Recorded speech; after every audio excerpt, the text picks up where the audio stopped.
Good afternoon, everybody. Selamat siang. Assalamualaikum warahmatullahi wabarakatuh.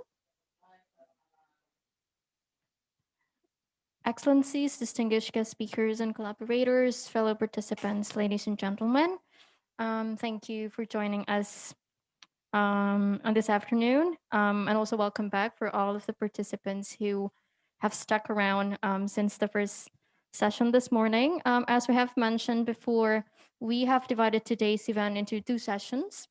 So the first session has just ended, and right now we will begin the second session for today's event. The grand theme for today's event is introducing UNESCO Chair in Bioethics Universitas Gadjah Mada, as well as accelerating bioethics development in Asia-Pacific region. All right, for our second session this afternoon, we will narrow down our topics to one of the hottest topics that are around these days, which is the COVID-19 pandemic. And together we will discuss the contribution that bioethics can make in responding to the impact of COVID-19, as well as the ethical aspects that we should take into account when responding to the impact of COVID-19. All right, for the first segment, we will discuss together the how bioethics responds to COVID-19 pandemic, as well as its significance in frameworks in Indonesian context. And and the session will be led by our moderator,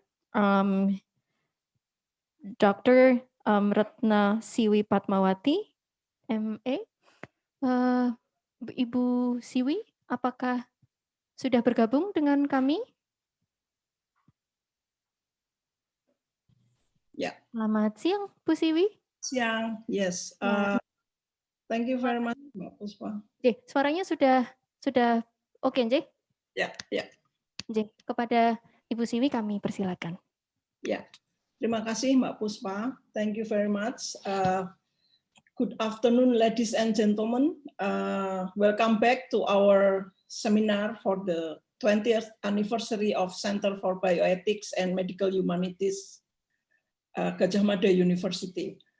Time flies very fast. It has been 20 years since our first international and national conferences that then became the foundation and establishment of the Center for Bioethics and Medical Humanities. So we have seen firsthand the immense consequence resulted from the COVID-19. Indonesia is not alone here. Government across the world, as well as the WHO itself, actually have miscalculated the threat. Yeah. Subsequent news and reports and analysis from foreign media have highlighted the low level of testing in Indonesia, as well as the misstep the government made in the early response to the crisis. Certainly, we face a momentous challenge. The importance of balancing the economy and public health is also attention felt more acutely in our country and in many other countries. However, the foreign media has missed the resilience of the Indonesian people. So I think in this discussion, we will actually present the resilience of the Indonesian people. Let me introduce the speaker in this session. The first speaker is Professor Laksono Trisnantoro, PhD. He is a professor in Faculty of Medicine, Public Health and Nursing with expertise in health policy and management. He is now the chair of the department and the director of the graduate program of health policy and management. And he has activities and coordinated many activities in responding to the COVID-19 all over Indonesia. Thank you for your time, Prof. Laksono. And then our second speaker is Dr. Riris Andono Ahmad, or Pak Doni, as I call him. He is the Secretary of the Department of Biostatistics, Epidemiology, and Population Health, and also the Director of Center of Tropical Medicines, and also the coordinator for the epidemiology, field epidemiology training program in public health study program. He's very busy and also has been working and consulting the government on the control of COVID-19 in Yogyakarta and national level. Thank you, Pak Doni, for your time. And our third speaker is Bapak Rimawan Pradipto, SA, MSc, PhD from the Faculty of Economy and Business, Universitas Gadjah Mada. He is the founder of Sanjo. It is a platform he established in response to social economic impact of COVID-19. So his interest is in law and economy, very interesting, economy of crime, games theory, and experimental economy. So thank you for your availability, Pak Rimawan. And then we will have also our discussion, Dr. Budiono Santoso. He is a medical doctor and clinical pharmacologist. Formerly the head of the clinical pharmacology department in the Faculty of Medicine, Universitas Gadjah Mada. And he used to be formerly the team leader in essential medicine and technologies in the Western Pacific Regional Office of WHO for around 13 years. Yes, now he is an independent consultant in medicine. And then our second discussant is Professor Adi Utarini. She is professor in public health and also a member of National Research Council and previously served as the Vice Dean for Research, Community Service and Collaboration at the Faculty of Medicine, Gadjah Mada University. Aside of the very active professor, she is also a pianist, tennis table player, and cyclist. Yes, very many activities for Professor Adi Utarini. So for the first presenter, speaker, I would like to invite our Professor Laksono Trisnantoro for the about 15 minutes, Prof. Laksono. Yeah, the time is yours, Prof. Laksono, for about 15 minutes. Would you like to share screen by yourself or? No, I'm in the common room. Yeah. So. Yeah. Okay. Thank you. Time is yours, Prof. Laksono. Thank you, Bu Siwi. So whether we have to talk in Bahasa or in English? Mbak Puspa, are we going to have? Is there any English-speaking people? I shall see it first from the list of the. Can we talk in Indonesian or English, Mbak Puspa? So it seems that the international speakers for our next session have also joined us for this session. So okay, maybe it will be better if the presentation is done in English, if that's all right with all of the speakers, Bu Siwi. Okay, so okay, thank you. So I have 4 themes or contents to be discussed in this very important meeting. And after years of maybe looking for what is the ethics implementations in hospital, I think one of the biggest issue is in management, hospital management. And this is one case of how pandemic, this very unprecedented COVID-19 pandemic has impact on hospital management. And I try to bring one issue that maybe will be discussed. I'm not expert in ethics, but I think we have to look at some points of hospital management that trying to what we call like a survival of the organizations, and then whether it will be ethical or not. Okay, so let's look at the first things about COVID-19 pandemics. Yeah. So when we look at this graph, we can see that at least we have three phases of pandemic. That means the preparedness for disaster, the pre-disaster, and then the response during disaster, and then recovery or post-disaster. And using this kind of maybe framework, then we can see that how our behavior in pre and during and post-disaster, whether ethical or not. So one important point at this moment, that the disaster is so long. So we have like a declaration of national disaster since about 6 months ago. And up to now, until now, we don't know yet when this disaster will be terminated or will be disappear from Indonesia. And okay, so it is very, very new experience for us. It's a prolonged disaster. So if look at this framework, actually, when we have the experience of, say, the mega disaster like tsunami in Aceh, it lasts for the emergency maybe only for some weeks. Yeah. But this is already 6 months, and we don't know yet when it will be finished or terminated. Okay, so in this kind of situations, then the biggest question is how the hospital responds on this.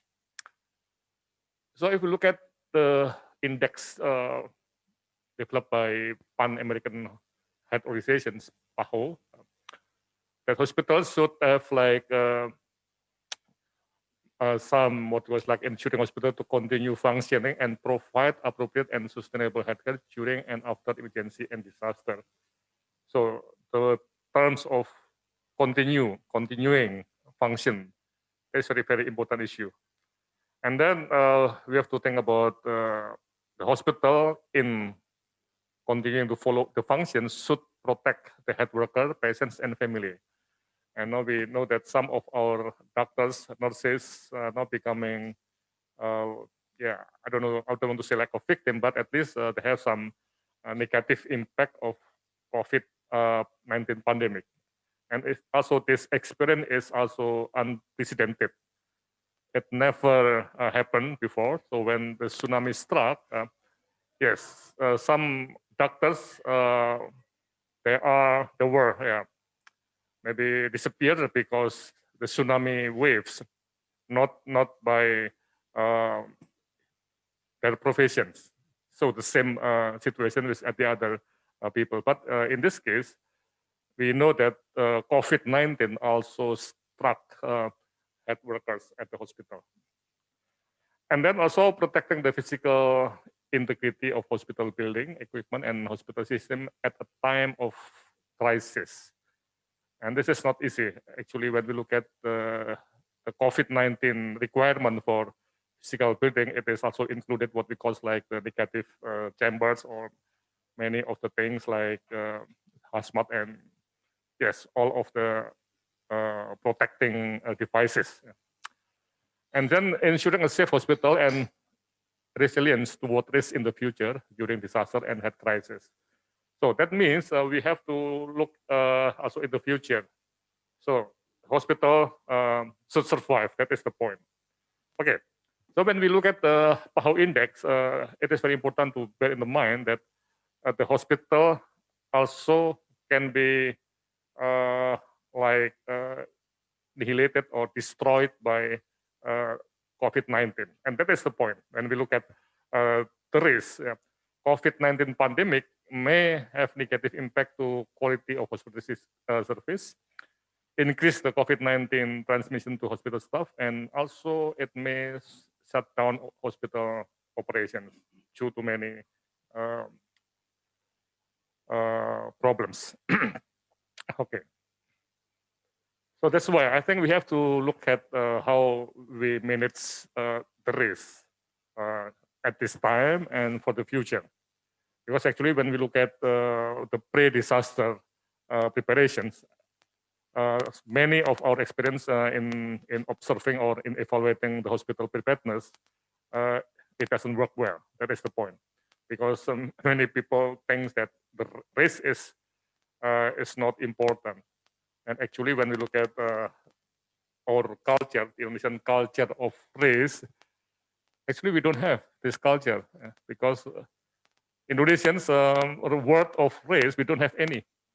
Do you have any like a substitute for word risk? No, I think risiko. Risiko is from risk. So that means we don't have the culture of risk. Like this microphone, we don't have the culture of what is microphone. Microphone, yeah, pengeras. Oh, no, apa ya? We don't know. Yeah.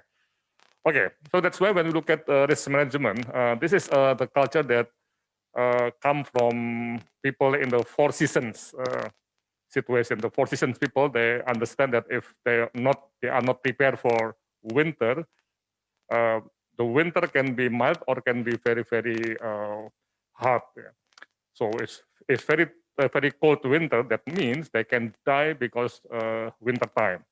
That is a risk because there's a probability of we have whether mild or very, very fierce or hard winter. But we don't have any conception of risk. So when we look at our business assessment, that is very important. Risk assessment, one of the biggest things in this hospital business or other business. And then we have the business impact analysis or BIA. And this comes from the concept of risk management in which we have to understand about what we call is the hazard, the vulnerability, and also the capacity of dealing with this kind of things. So when we have, this is like a mathematical things, if our hazard is increased, or our vulnerability also big, and our capacity is low in treating the danger or the hazard, that means we have a greater risk of having something. And for hospital in COVID pandemic, that means the risk is not able to protect the doctors, the nurses, and many things. Okay, so that's why we have to have a good risk management. From the virus, we have the hazard of virus, and then the vulnerability of the hospitals, the location, the financing, the workers, equipment, vulnerable groups at the hospital, because if you have many elderly doctors, then they are also very vulnerable for having COVID-19, and that's accompanying disease. That's why in this kind of thing, we have to look at the capacity of a hospital to deal with the risk of having like that is meant very important. We stop the operation because we don't have any financial resources, for example. So we have many capacity development in individual institution, community, hospital system, and then also government intervention as the regulation. So these are the capacity development programs. Okay, now the strategy is how to increase the capacity during pandemic. That is the point that we have to do in hospital response during pandemic.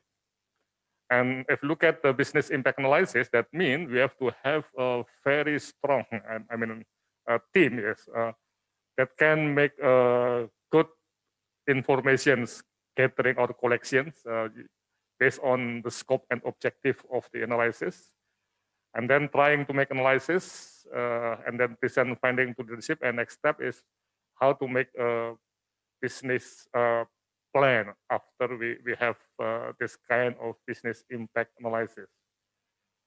So why we call it like a business? So please bear in mind that in these things, business is not only for commercial purposes or for profit making, but business is also used this term for describing how the hospital or one organization is like sustaining and also prospering, although in the crisis, to serve for the community. That is the business. We cannot say our business is healthy if we don't have enough resources, we don't have enough what is called like human resources for servicing the community. So business is also for non-profit. Even mosques or churches, they have their own business, and their business is how to accompany people to the heaven. This is the business of of mosques. Yeah, business is for every organization. Okay, and this is very important. So we have to look at what is the business continuity plan. This is one first step of how we respond to the long, maybe the prolonged pandemic. And we have this business continuity plan, and it's very interesting that many hospitals they don't have this business continuity plan. So that means if there is no plan, then we cannot do in a good way of doing things. So we are bound to fail if we don't have any plan. The point is, when we look at a business continuity plan, it is a mix between hospital disaster plan and the business system. And this is it's not easy to come with a plan during a time of what we call like so much uncertainties.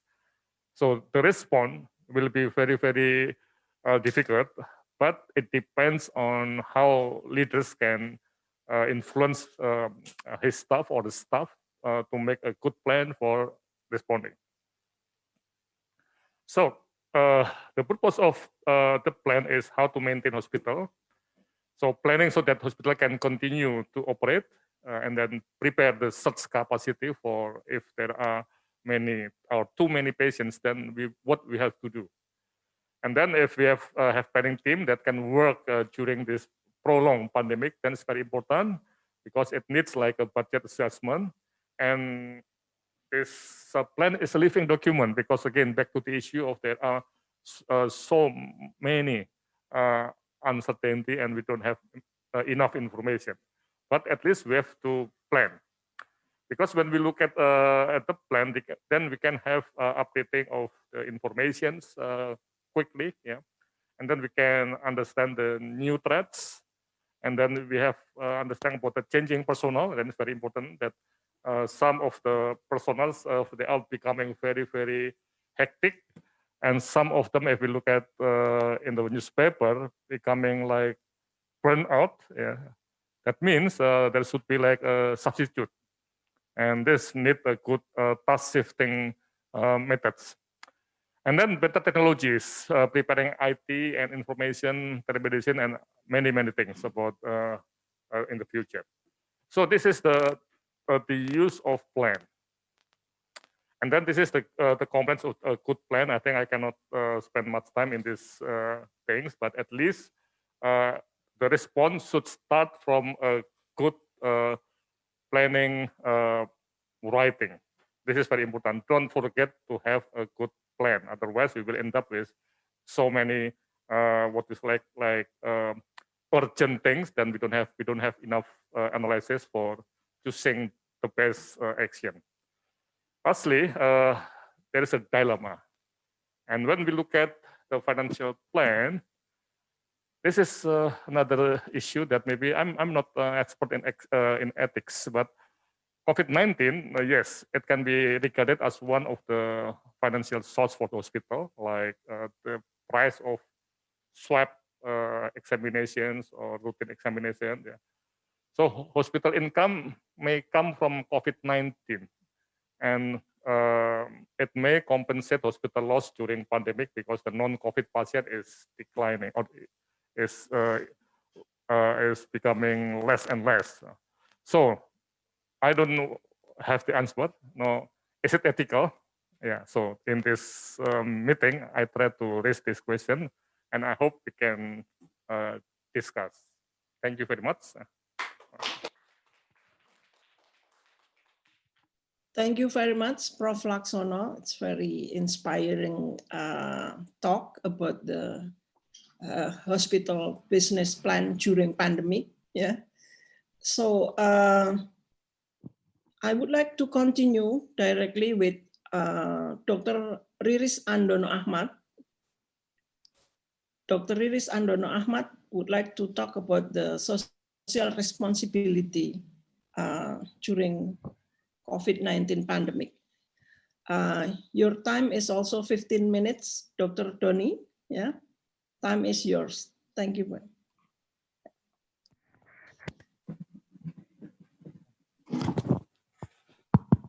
Thank you very much, Bu Siwi.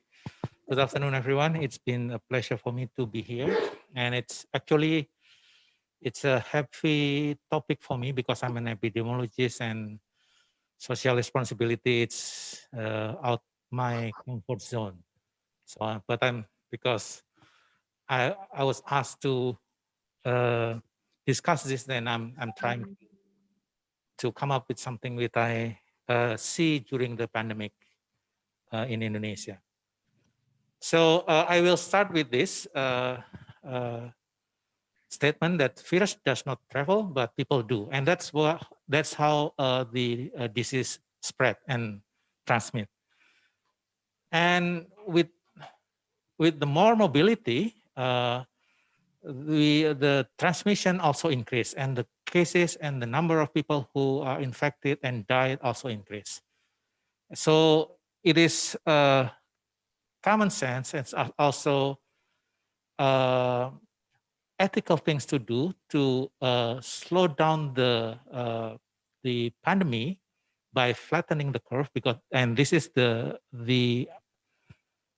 global strategy for controlling the pandemic by slowing down the transmission rate, because if we don't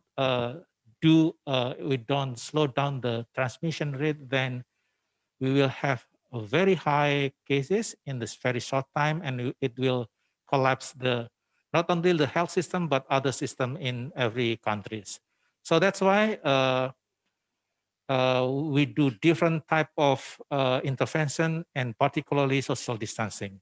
But then when we slow down the infection rate, because naturally a disease will stop spreading when herd immunity achieved. So when we slow down the transmission rate, we will prolong the pandemic. And that's hopefully we can find vaccine as soon as possible, so that we can achieve the herd immunity without prolonging the pandemic. And that's really something I don't know, but we still need around 1 or 2 years to come up with those vaccine.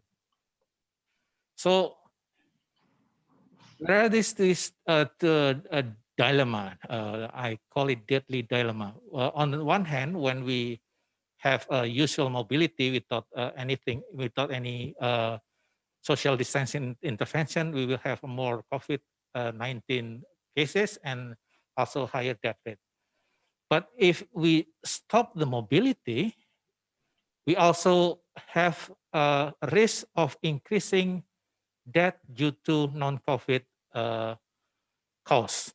For example, this is in India. I quoted from BMG that the quote is that people who need chronic cares, they cannot go to the health facility because lack of access. And on the other hand, when they did the lockdown, the picture here showing that it even amplify the transmission, because then people want to go home. And this is the queues, a huge crowd of people who try to go home before the lockdown emphasized. And another thing is that if we look this is a modeling simulation conducted by Hopkins, try to estimate or simulate what is the effect of COVID-19 to the maternal and child mortality. And if we see here, they have different scenario, but the third scenario is the worst. When they have majority, this is on the right table is the scenario. And mostly the difference is being the access to the healthcare services. So in the first scenario, it's only small, moderate, and high access. And then it reduces the coverage of the intervention. And when they simulate the model, they found that within 12 months of those extreme social distancing, it might create higher mortality cases rather than the COVID-19 fatalities. So, for example, here in the third scenario, there's 2.3 something million children die, and also mothers on the upper rows, it's a higher mortality. So that's the dilemma, and this is only in the maternal and child health. And as I mentioned before, there are chronic cases which need also access to the healthcare. So there is this two dilemma. If we stop, we prevent the transmission of the virus, we prevent COVID-related death, but we create or enhance death due to other causes, but related to our intervention. And that's something we need to find a way to minimize both. So the challenge is how to find a balance between reducing the transmission and cases and also fatality of COVID, but also the least death because of others causes, but related to our intervention to COVID. Another aspect is that human is social beings, and this is a Japanese proverb, "Mangan ora mangan kumpul," and it's in English translated more or less. Being together is more important than being fully fed. So social gathering is really our DNA. And even we say that it's better we gather together rather than we fully fed or we have money to have a good life. And when the COVID comes, it somewhat tear down the social fabric of society. And it's really hampering every activities in the society to maintain this social cohesion. So the million-dollar questions, I think, for us is that because it is inevitable that we need to adjust to the situation because we will live with the COVID perhaps 3 or 4 more years, or even more if we cannot find the vaccine. So what are the appropriate new normal for the society, taking into account those things? And what are the challenges to adopt that? And that's part of the social responsibility, I think, that we need to also think about that. So I'm trying to see this at the different level. There are a new normal for the government level, for the business sector level, for the society level, and at the individual level. In each, there are different things that we need to adapt in terms of new normal. For example, for the government, because this is very new, we never have experience with this within our Indonesia countries, government. So there's a lot of adaptation that we need to change in the government. For example, we need to reorient national priorities, strengthen social safety net system, clear control policies and risk communication. This is something that we don't really good at it. And also trust building, and something also I see that government is still failed to do that. The trust building within country, that this is our common enemy, and this is not about us and you, because this is something that nowadays in practical and in political arena, everything should always perceive as this is us and you, whether it's our interest or your interest. And that's something hampering our effectiveness of controlling the pandemic. Another one at the business sector, of course, through different intervention, we need to find a way of doing business with less mobility and less contact. And in the society, as I mentioned, that our culture is really try to gather, and that's facilitate transmission. So that we need to adapt with our new values, because we never differentiate between social connectedness and with physical connectedness. We never differentiate that. Perhaps it's time that we still can be connected socially, culturally, but not necessarily connected physically. But then also we need to strengthen our social capital and social cohesion, because traditionally we do it by gathering together, and when we cannot do it in our normal way of business, then we need to find a way to strengthen this social capital. And I think the example of Prof. Rimawan is a very excellent example of doing innovating how to strengthen social capital and social cohesion through community movement. And at the individual level, I think Prof. Laksono mentioned that we never have a concept of risk. But now I think it's time we introduce that it's the individual who has the risk. It's the individual who are the risk bearer, not someone else. So if you don't do what you call infection prevention, then you will have a greater risk of getting COVID-19. So what are the challenges? There are several challenges.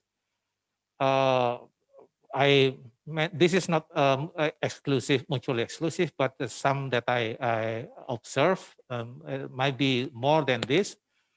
One is the incoherence information, a big uncertainty, inconsistency in implementation of pandemic control, and I see currently people think, the stakeholders thinks pandemic control as a political contest during the election. So people try to be very popular and gain and capitalize that popularity. So there are several examples of incoherent information. One is infodemic, and this is really also WHO addressed this, that infodemic is more severe than the real pandemic. And we have a lot of information, be it true, fake, half fake, which make people desperate and paralyzed to make a good judgment and a good decision.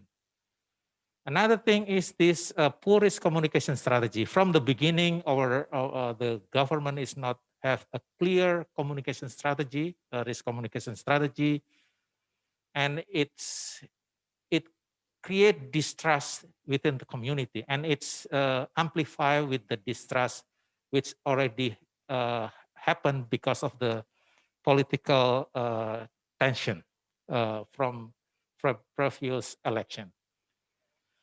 Another thing is the media literacy. With the rise of social media, media try to catch up by using more a clickbait titles. They don't really care about the accuracy, but they want to go into click, and that's also creating a chunk of information.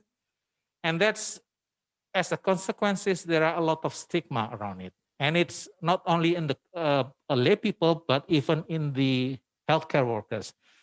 I consulted a lot of healthcare workers afraid of being tested because of the stigma from the community.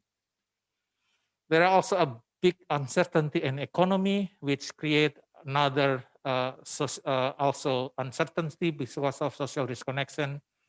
The longer it takes, the more psychological fatigue it gets. And also the inconsistency of pandemic control implementation also create a big distrust. This is, I think, one of the popular movement, Indonesia whatever, because people who break the law, they get nothing. And those who are following the law, they just feel helpless because it doesn't make sense for those sacrifices. And I already mentioned this, the people try to capitalize the situation. And there are more competition rather collaboration. And that's, I will end with this. There is no best policy option for countering pandemic because we have this policy dilemma. And everybody needs to adapt and contribute to be able to control the pandemic, and adaptation challenges might hamper the pandemic control efforts. Thank you very much. I give back to Bu Siwi. Thank you very much. Thank you very much, Pak Doni. Applause to Pak Doni. Yeah. And I think I would like to directly invite Dr. Rimawan Pradiptya for your presentation about I think one of the answer of what the concern of Pak Doni about the social capital and social cohesion. Time is yours, Pak Rimawan, for 15 minutes. Thank you.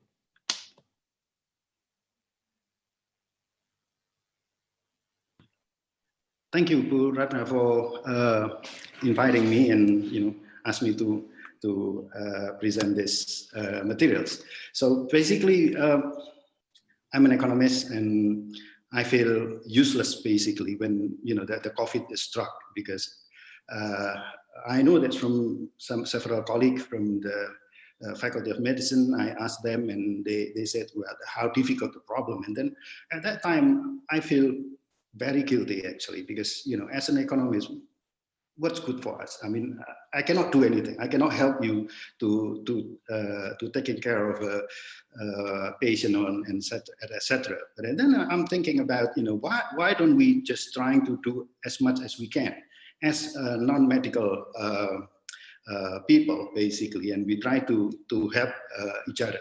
So let me start with how we perceive this, how we perceive the COVID. So the COVID is basically, if from the economic perspective, we consider it as a public enemy. And as a public enemy, it's like a public good, so that will be non-rival and non-excludable properties. Then the way I see the pandemic is like a war, not disaster, but the war. But then the question is that who is the enemy? Because if we're talking about the enemy as a virus is very small and it's unobservable by our eyes, but it's turned out to be that the enemy is ourselves, how we deal with our passion basically, and how to become, how we teach ourselves to be disciplined in using the protocol. So, and I completely agree with Pak Laksono that he said about that there is no risk culture in Indonesia. Indeed, it's true, because in Indonesia, basically, it's not easy as well to teach economics. Why? Because people consider, they perceive that everything is abundant. There is no scarcity. Therefore, there is no risk. We have a lack of sense of crisis, basically. So this is the problem, and I do hope basically with this pandemic, people start to think about the sense of crisis. So what kind of game basically we are going to play? And discussion with Pak Riris Andono, that we know that the vaccine probably will be available in 2 years' time. So it takes a long time. So then the question is that what should we do between now until 2 years? And we don't have any assurance as well whether the vaccine will be effective or not. So the way I'm thinking is that, this is like a defensive battle, but we don't know when it will finish. So what is the dominant strategy? The dominant strategy is just two things. One is resource mobilization to tackle COVID-19 and embracing the protocol in every single day life. Many politicians said about the dilemma between economy and health, and start from the beginning of the COVID. Me and also my colleague from economics and many economists in Indonesia, we always said there is no such thing as a dilemma.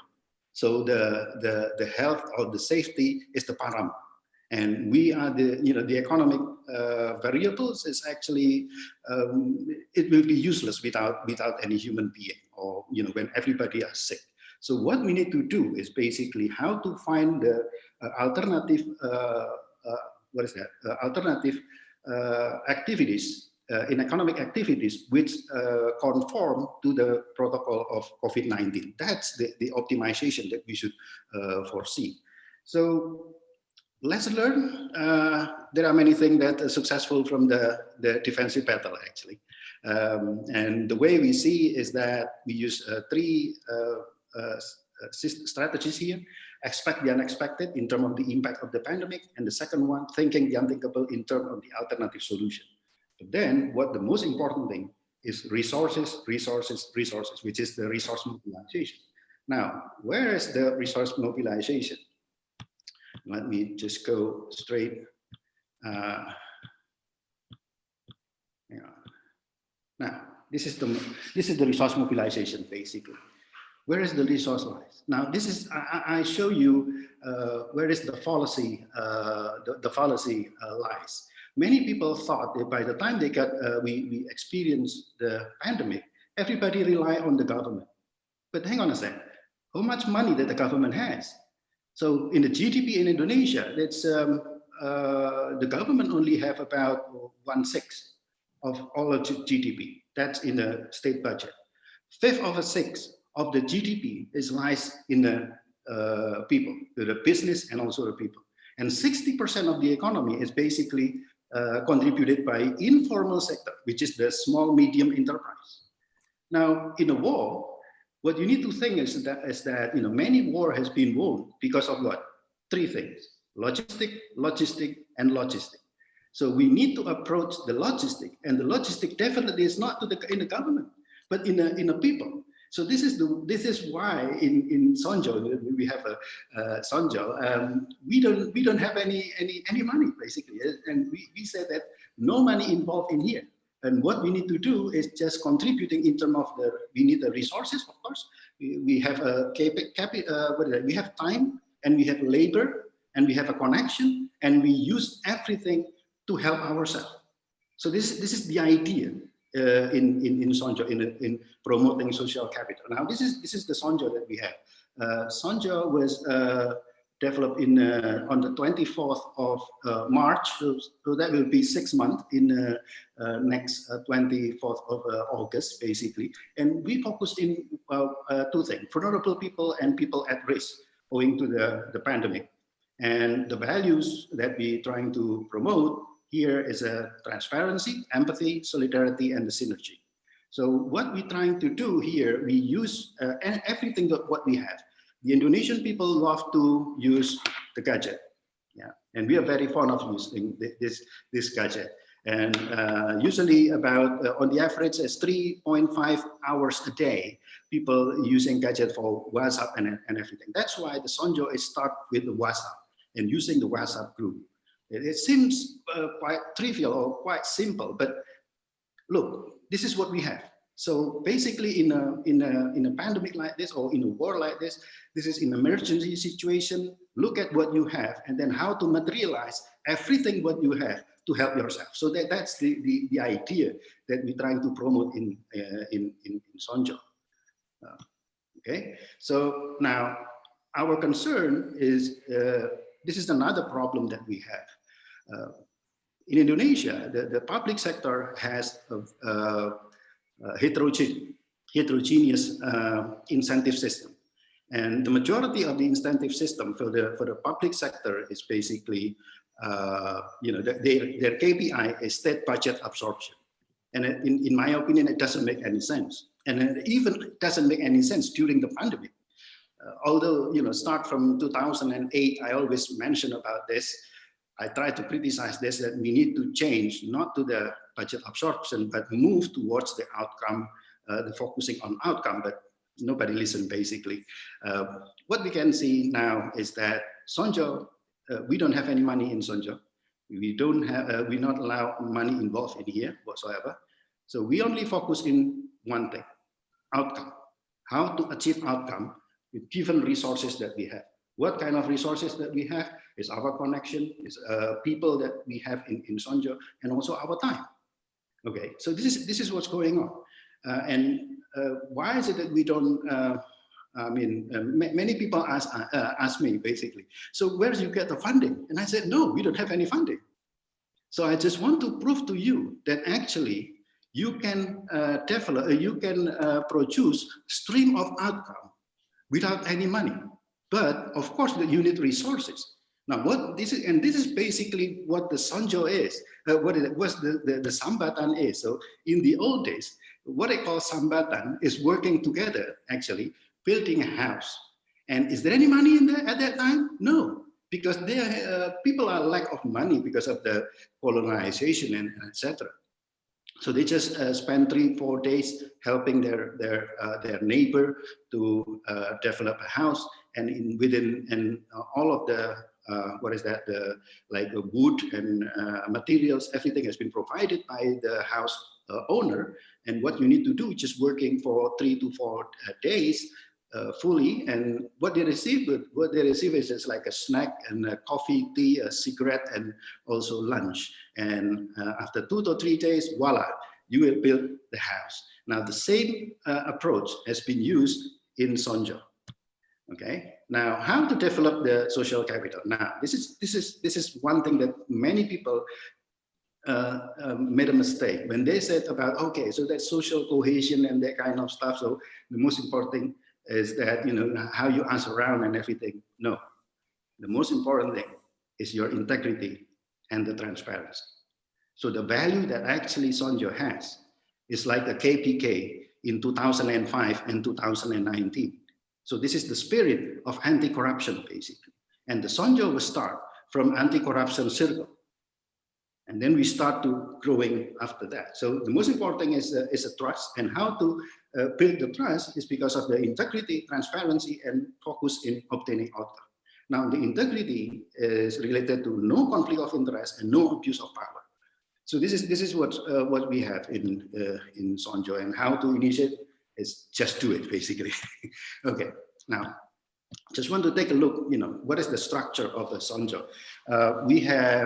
We start from basically from one WhatsApp group, and it's now become 9 WhatsApp groups. And from the 9 WhatsApp group, and then we use the employee website, a database, apps, and also the social media. How many people involved in there? There's about 900 to 1,000 people. And also, now this is the Sanjo. This is the WhatsApp group in Sanjo. You can say this is the HQ, which means the headquarter, and then we have the date. This is the WhatsApp group, and then we have a Sanjo database. This is basically the war room, our war room. Any plan or anything that we have in Sanjo is actually being discussed in Sanjo database, and we have some other stuff that we have in there as well. And something that's very probably many people ask us, why is it that you have a compliant committee? Yes, this is the way to build the trust, because we don't want that people, you know, like a free riding and everything. And so we have a compliance committee in this case to ensure that our organization develop in the right way. We need to keep it in that way. Now, I just want to show you, this is the evolution of the Sanjo itself. It starts from WhatsApp group, and then we start creating the database using the Google form and etc. And then start using the website. At first, the website we borrow from our friend, you know, Mardani in MIPA in computer science. And then when we have money, okay, then we have our own website. So our website is sanjo.id. And then we also have the apps here and also the social media. Now, these are the these are 9 programs that we have. It starts from the angkringan and etc. Now I can go through one by one, and if we take a look how the how this is evaluation by the Vivi Alatas from he was from the World Bank in the previously, and now she's become a private, and she developed by 4. She separated the initiative from 4 strand, and this is what's going on. So basically, we fulfill all of the 4 initiative in the types of initiative based on the Alatas 2020 criteria. Okay, so what is that, the angkringan? So angkringan is basically like a cafe. This is a traditional cafe, and we just talking. So basically, this is like a webinar like this, but hang on, it's not only webinar, but this one is a trigger mechanism.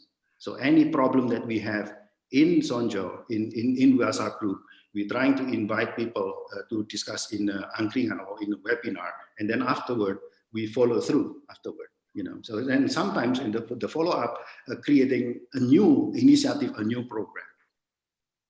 Then this is related to the food, and so we have the database for the food. At that time is we have a 726 SME, 37 supermarket, and 216 traditional market. And then during the Ramadan, we have Sanjo Ngabuburit. So everybody, we ask the people who some SME to promote to have a advertisement. Okay, and then we circulate to the members, and also we goes through the the social media. And now we have what I call the EPS, Etalase Pasar Sanjo. So this is the EPS that people can put, they can advertise in there for free. Everything is free in Sanjo. We're not allowed to take any money, because why? Because the transaction cost is high, basically. Many people, when they have to move, they have to switch between physical transaction to online transaction, they themselves has a big problem in transforming this. So we consider them as that they have a burden, which is the transaction cost. That's why for the financial transaction cost, we set everything 0 to make them easier to move, to other level, especially to the online transaction. Now, many organizations ask us to go to the marketplace, but we refuse it. Why? Because once you go to the marketplace, the problem with us is that many of the SME in Sanjo, they only use the mobile phone for WhatsApp. That's it. That is the starting point. If you ask them to go to the marketplace, the gap is so huge. But who will help them? Nobody. That's why we in Sanjo, we trying to bring them to the level, to the Etalase Pasar Sanjo. And we have 2 outcomes now. If you can have if they can be sustainable in their business, that is the outcome. And the second one is that if they can upgrade themselves to the marketplace, that's another outcome. Okay, so this is the way that we trying to do. And then we ask them to share among them, and this is what I call, we have what I call the Sanjo Mikunani. Pak Rimawan, you have 2 minutes. Okay, left. okay, thank you. Yeah, so this is, and we're trying to promote the frozen vacuum packing for food. Yeah, and now everything, many people trying to do that, and then they can send it with very cheap, cost to Jakarta and Surabaya and etc. So their business is flourishing actually because of this. And this is in August we have the virtual fashion show for the PPE. Again, this is from Sanjo, and everything is free here. And also we have in terms of the dissemination, because we know that many, like what Pak really said, there are many misinformation outside there. But thankfully, we have so many colleagues from the health department, and then so we can ask them, which one is actually fact rather than the myth. And this one has helped people a lot. Okay, so this is it. So now this is what's going on. Okay, and also we support the many innovation in UGM. Yeah, And like a Genos, this is by Pak Quatriano, who trying to identify the COVID through to the breath. Yeah. Okay, and also in pharmacy, they have these facilities to produce the VTM and also testing for the PPE. And then we have a charity, but the way we charity is that the money do not go through us, but then we have several organizations that working with us. Yeah. And last but not least, we have what I call the networking of so we're not only working in Jogja, but also we have many colleagues as well, or many other groups that's actually inspired by us. So this is one, two, three, four, five. This one is inspired by us at that time, and then they created the new humanitarian movement like this, and we still keep working with them. And we opened what I call the Sanjo Observer, which is we allow people from outside of Yogyakarta to become part of Sanjo, but you stay for 24 hours a day, 24 hours. Now we extend it to seven days. So afterward, we hope that they can creating a similar movement like Sanjo in their area. Okay, that's for me. Thank you. Okay. Yeah, thank you very much, Pak Rimawan. It's very inspiring, and I think everybody can visit your website, yeah, sanjo.id. Yes. Yeah. So without further ado, I would like to ask Dr. Budiono Santoso as our first discussion. Dr. Budiono. Thank you very much, reader. Yeah. You have 10 minutes, Pak Budiono. Yeah, yes, thank you. Yeah. 10 minutes. Yeah. Thank you very much, Prof. Rika and Prof. Yati, for inviting me to discuss this session. The session is on bioethics responding to COVID-19 pandemic, significance and framework in Indonesian context. So my name is Budiono Santoso. I'm from the Medical Alumni Association of the Gadjah Mada University and Yogyakarta Academy of Sciences. The objective of the session is what contribution can bioethics make in responding to the impact of COVID-19, and what ethical aspects should be taken into account when responding to the impact of COVID-19. This is laid down by the organizer, so I would follow these objectives. The session contents, I think we have a very excellent and beautiful presentation from 3 presenters, distinguished presenters. One on hospital business and hospital services, second on social responsibilities, third on social capital. It's very beautiful presentations.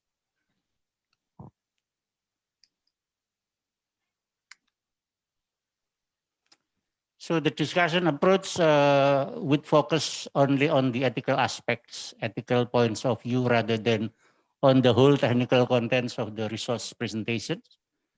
Meaning of what ethical principles could help minimize the risk of transmission and to ensure the safety of during the pandemic COVID-19 for general publics, for medical staff, medical and health staff, and for government and private institutions. And how ethical principle could be advocated to general publics, to medical and health staff, and to government or private institutions in securing commitment and actions to minimize the impact of pandemic COVID-19. The first presentation is quite comprehensive from Professor Laksono. I'm quite enjoying the presentation. From ethical point of view, I think there are 3 things that we need to take into account. What is expected from hospital services is patient-centered services. Focus on outcome of the patients. And then focus on staff safety and welfare, and avoid using COVID-19 as revenue generation, and maintain good and ethical practices. So sustainable financing through good ethical practices.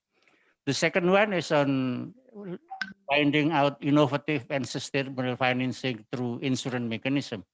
This is not easy. This is easy to mention, but very difficult to implement, because the insurance resources are already depleted even before COVID. So I think we need still to explore from possible public fundings.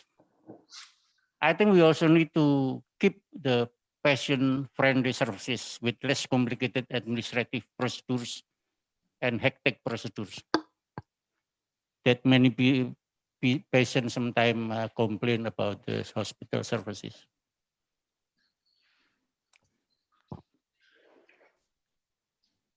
The second presentation by Dr. Iris Andonis is also quite comprehensive, very appropriate. I'm quite impressed because he's a medical person, but he could talk very detailed about the social responsibility and social obligation. We remember Aristotle of the Greek philosopher mentioned that man is by nature a social species, social animals, relying on cooperation to survive and thrive. And understanding how and why cooperation succeeds and fails is an integral part in solving many of global challenges nowadays. But sometimes we often forget the societal perspective of the issues and focus on bureaucratic, administrative, and policy insights. Communication, cooperation, togetherness, movements or travels, and benefiting natural life and environments are integral part of human rights. And beside the basic inherent interest, human beings also have the obligations and responsibility for ensuring the safety of others and the sustainable of the environment, natural environment.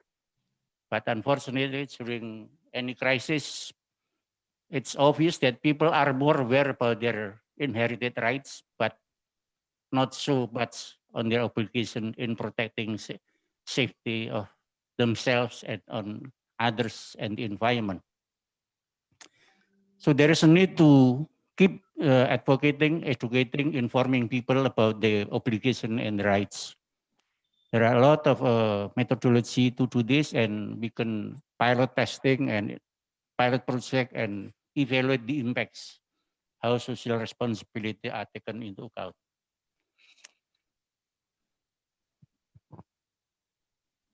I'm always missed to.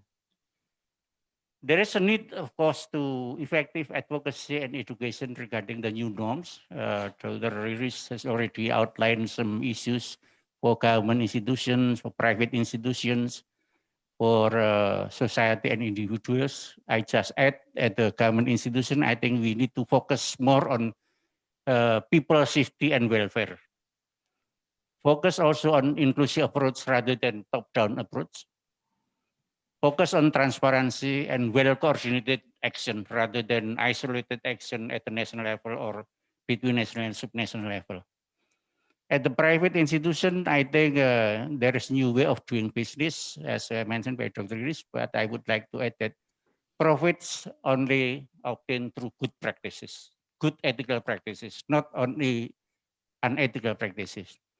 On society and individuals, adopting cultural values, strengthen social capital and cohesion, responsibility for safety of others and sustainability of natural environment, avoid medicalization of society and back to preventive and promotion measures. This is from the International Society of Improving Use of Medicine, already started in some South African and South American countries. The children are taught back to basic preventive and promotion, not using medicine. And at the level of individual and risk bearers, responsibility for safety of others. I think we need to keep mentioning and keep advocating, keep telling people about this issue.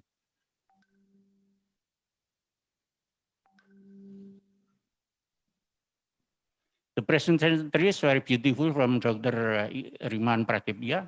During emergency crisis like COVID-19 pandemic, usually people expect and rely more on government or public sector intervention to deal with the crisis. Yet only a smaller proportion of resources is within the public sector. And furthermore, most of the government programs are focused on formal and official channels with very tight administrative mechanism, using top-down approach, and less likely to take into account the societal perspectives. The Sanjo program has been proven as an effective and innovative approach to develop social capital, empowering members of the society for education, for collaboration and networking, doing small businesses through digital technology or information technology.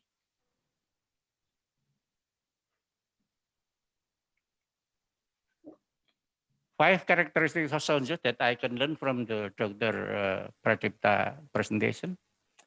From ethical perspective, there are five characteristics of Sanjo. One is building social solidarity and empathy, contributing to social welfare and justice. Second, adopting transparency and synergy. Third, bottom-up inclusive approach rather than top-down approach and involving communities. Focus on impacts and outcome of people rather than on administrative and project indicators. And number five, target audience, the vulnerable communities, hearing the voices of the voiceless and reaching out the untouchable. There is obvious need for replication in other localities and taking into account social settings. So I think what we have is a well-proven effective intervention. So we need to replicate to other settings. There are some common pitfalls of government approach in health intervention. Normally, if we look at the various review, one is to focus on uphill policy sites and less focus on downhill side for implementation. So very much focus on policy level, political level rather than on operational level. Too much top-down with tight regulatory approaches. To focus on project administration rather than focusing on impact or outcome among the targeted audiences. Lack of coordination between sectors at all levels, between sectors and non-health sectors, between national and subnational level. To focus on access and availability, but less focus on quality of services. Lack of taking into account the societal perspective beyond health and medical aspect, like in the issue of stunting, I think most of the intervention is only on medical aspect. Lack of utilizing health technologies and various states of programs. Digital technologies are only for the sake of creating statistics rather than for program management. So this is the example of the huge disparity. We have a very robust national program and national action plan on nutrition, but our stunting is second highest in Southeast Asia. I don't know what happened. It is a bit. Excuse me, Dr. Budiano. Yes. Do you still have so many slides, or because only 1 minute left? Yeah, no problem. Sorry. The slides show the cumulative cases and cumulative deaths and case fatality rate in 10 countries in the world. The USA, the source of public health knowledge and science, they cannot translate into effective intervention. The death rates are very high. The cases are also highest in the world.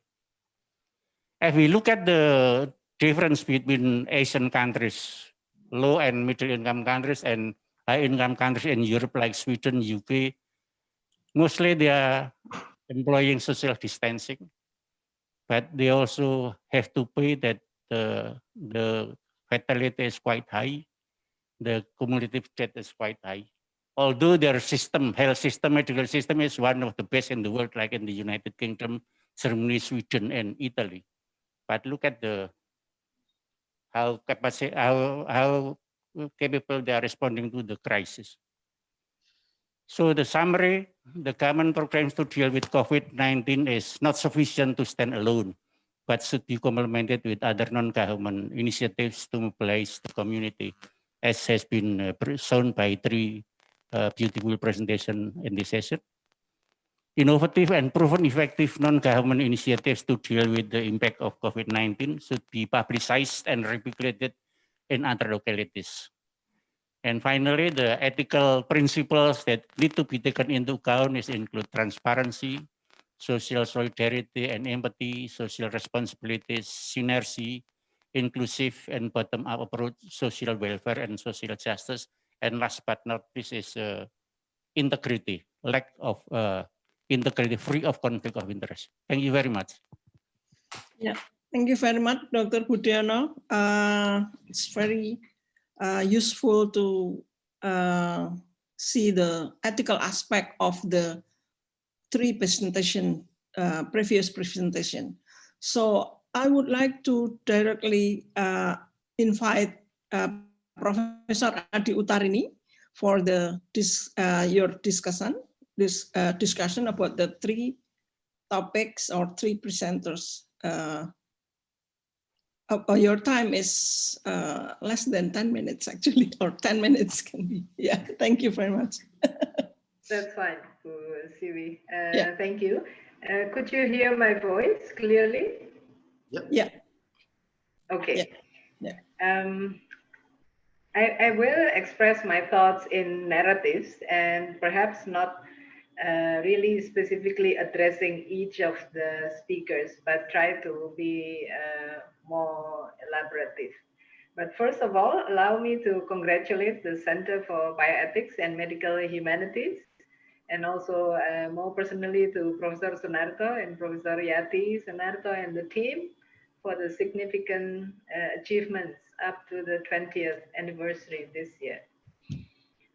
And the three speakers this afternoon have highlighted important aspects in life and to demonstrate how COVID-19 brought significant changes into our lives with specific challenges for hospital business, for public health, and also I'm amazed of Rimawan's initiatives to improve social capital. As an academician and also COVID-19 victim, I would like to start by stating that the pandemic certainly has brought very deep meaning and changes, very deep changes to human life, which for some, the changes could be positive, considered as positive, but for others, this can be very devastating, unrecovered. And I think at this stage, at least I feel that we face with many more questions than those that we are able to answer.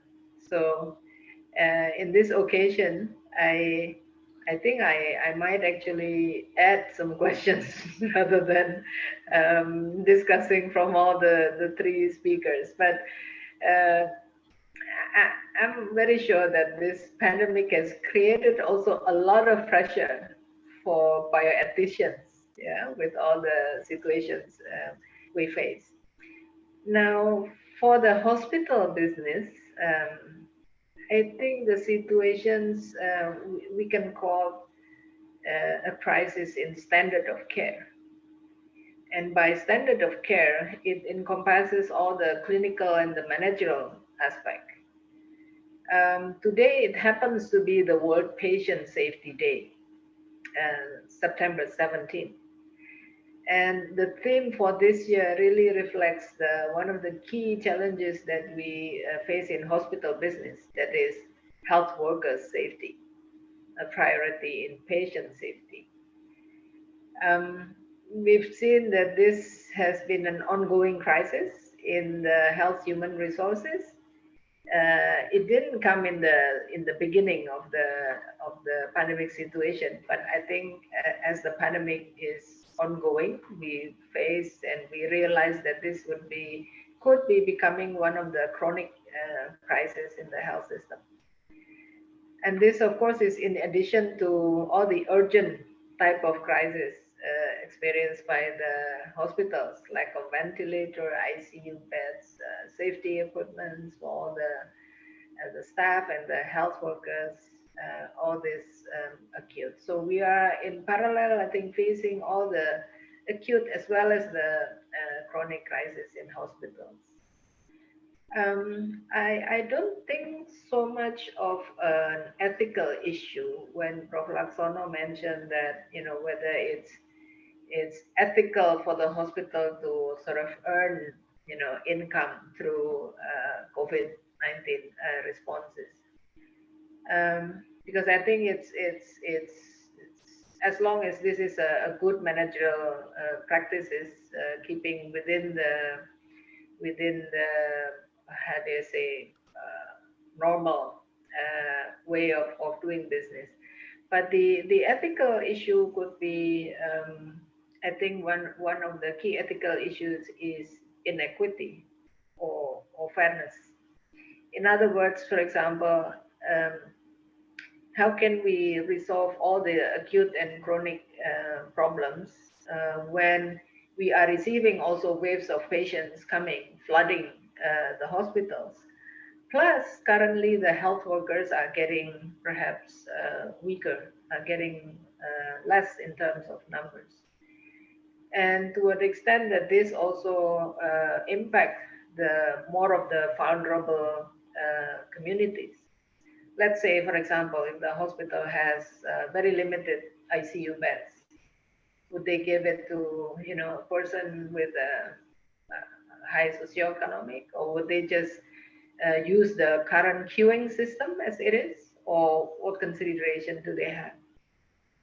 And also, when the resource is limited, how can we judge which services not to give, and whether the responses is more of limiting the service rather than advocating for more resources using different channels.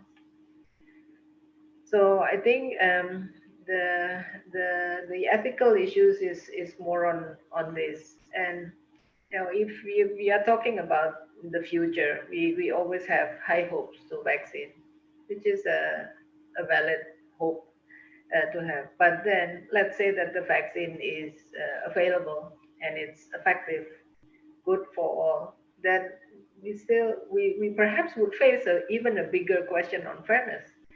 How we provide this for all, more than 250 million people of Indonesia, and how we distribute them. My second discussion was more on the angle that this situation also reflects how fragmented it is between, we have the hospital system, we have the primary care system, and then we have also all the community initiatives to make sure that the community is resilient and also able to cope with all the situations like this. Yeah, perhaps this is a little bit too specific, but I think when it comes to clinical care, we realize also that resources have been perhaps allocated not evenly. When we talk about primary level of prevention, secondary and tertiary, and moreover, I think there's one more area which is which has a lot of heavy issues on bioethics, which is palliative care or end of life care. And with all issues of ventilators, ICU beds, I think this really give a motivation for all of us. Perhaps we should look more into this. And this is an area that, with or without the pandemic, I think, including in Indonesia and perhaps several other countries, this is an area for us to strengthen also. So I will not speak very long. Bu Sivi is already quite nervous. So let me say that when I saw these three speakers, Prof. Laksono, Pak Doni, and also Prof. Rimawan, I imagined that if we could connect this, three speakers in real life, we have the hospital system in place, we have the public health surveillance, and Pak Doni is doing all the tracing and then also we have the community being very resilient, strong with all the initiatives, like the beautiful example of Pak Rimawan. I think this is an example that we need, how we remove all the barriers, all the disconnections between the person, the family, and the health system. And I do believe a lot of discussions, a lot of contribution of the bioethicians will really help to address the critical challenges to achieve better fairness of the health system. Thank you, Sivi, and thank you to all the participants. Thank you very much, Prof. Adi Utarini, for the. Actually, my work as a moderator is very easy because it's already concluded by Prof. Adi Utarini. So I agree 100% with what you said about how the three can be work together, beautifully work together in reality. And then still you pose questions about inequality and fairness. And so this has become the challenge of not only our bioethic center for bioethics, but also for all of us.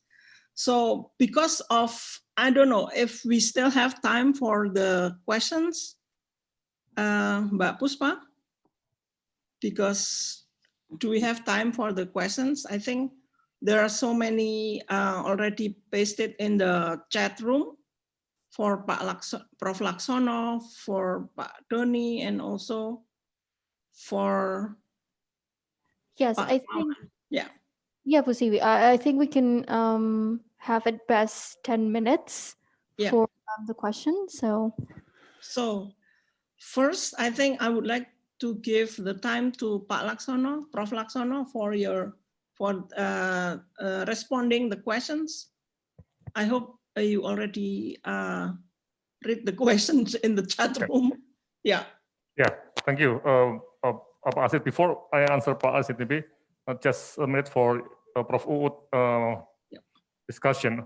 I think one issue of COVID pandemic, it teaches us that the cost of managing hospital is very expensive. If we have to comply with the standard, including the negative chambers and all of the protection devices. That is very important. And yes, Prof. Adi Utarini and also Prof. Budiono mentioned as well that also Asid, that when we talk about the ethical concern about receiving resources fund from the COVID patients or government, they pay for the cost of the treatment. I think yes, it is ethical. The point is when we look at how much the profit, and that is the difficult analysis. So when we look at, again, back to the issue of what kind of hospital, they can be non-for-profit hospital or for-profit hospital. So for non-profit hospital, I think it's not so easy to ask them for having profit. They may tend to just to keep the cost is paid by the government or by the patients. But the problem as well, if they don't have enough, what we call not the profit, but leftover, that they may be not able to achieve the standard because they don't have enough financial resources for this. And then for the for-profit hospital, again, if this is based on the owner expectation, if they have to set the profit, what say 15%, so they have to be in this kind of benchmark. So if lower than say 15%, then the directors will be maybe is fired. So or maybe the owners can say that from COVID-19 pandemic, the profit can be like reduced, say less than 10% or 5%, but still there should be profit in this kind of things. Okay, I think this is my comment. So back to the ethical issue, I think we will talk more about, like Pak Asid mentioned, about BPJS or insurance like BPJS. I think in my point, the non-profit and for-profit hospital, they have to have, I don't want to say profit, but remain or sisa hasil usaha in Indonesian terms. Yes. Okay, it's very important to support the development of the hospital. We cannot manage hospital as a candle. Yeah, so candle lights. So if the candle lights, their mission is to make everything is bright, but they will be like suicide, or maybe like if their mission is accomplished, they will die. Not this kind of thing. We need sustainability of the hospital. Thank you. Thank you very much, Pak Doni, I think. Thank you very much. It's more epidemiological questions. Yeah. I think in Indonesia, it depends when it happens. During the first early days, most of the middle upper class got infected by COVID, and that's because those people who travel a lot, and it stays there until there are more what you call event for social mixing, like we have after Ramadan and Lebaran, people go back home to their villages, and then it spread to the lower class, and that's now in Indonesia not only the upper and middle class, but to the grassroots, poor people. We have many, and the spread in those class, in the lower class, is faster because they live in more crowded spaces. So that's what happened. And for I think for the Bu Erlina questions, I think you have a valid point, Bu, and that's what I felt, and I joined Pak Rimawan Sanjo, and I'm passively joined that, but Pak Rimawan really have a strong activism to make this happen, and I believe that with his leadership, it will be sustained. Even it might be a model for different kind of emergency situation, not only the COVID, but when we have infrastructure collapse, this model can be replicated to other settings. Thank you. Yes, thank you, Pak Doni. I invite Pak Rimawan to give. Thank you. Thank you. First of all, I also thanks Pak Doni. That's he gave lots of color in Sanjo. And every time we have a problem at the epidemiology problem or issues, we always ask Pak Doni, and we let him to be a leader in the epidemiology. So that's why, like Sanjo, we designed Sanjo for 2 to 3 years. That's because of Pak Doni, actually, because we know that the development of the vaccine actually is far from simple, and we use the evidence-based policy. So any problem that we have, especially in terms of the health, we always consult to our colleague from the health department, and they give us the, they can give us information of that which one is actually myth, which one is actually the fact. Now this is how we build Sanjo. That's why the trust and transparency is a paramount in here. Now, one thing that we're trying to do actually is trying to break the boundary in which people always thinking about by the time we have a problem, by the time we have a disaster, we always ask money to the government. And what I said is that no, that's actually what we have is just only resources, not the money, and also the willingness to collaborate. Now, if we use the game theoretical aspect, that will be very clear. Because in every single coordination game, there is what I call the first mover advantage. So if you want to make a collaboration, then you have to do it first. You have to step in first and ask people to work with you, and then that will be much easier. So in these circumstances, actually, doing nothing is not an option.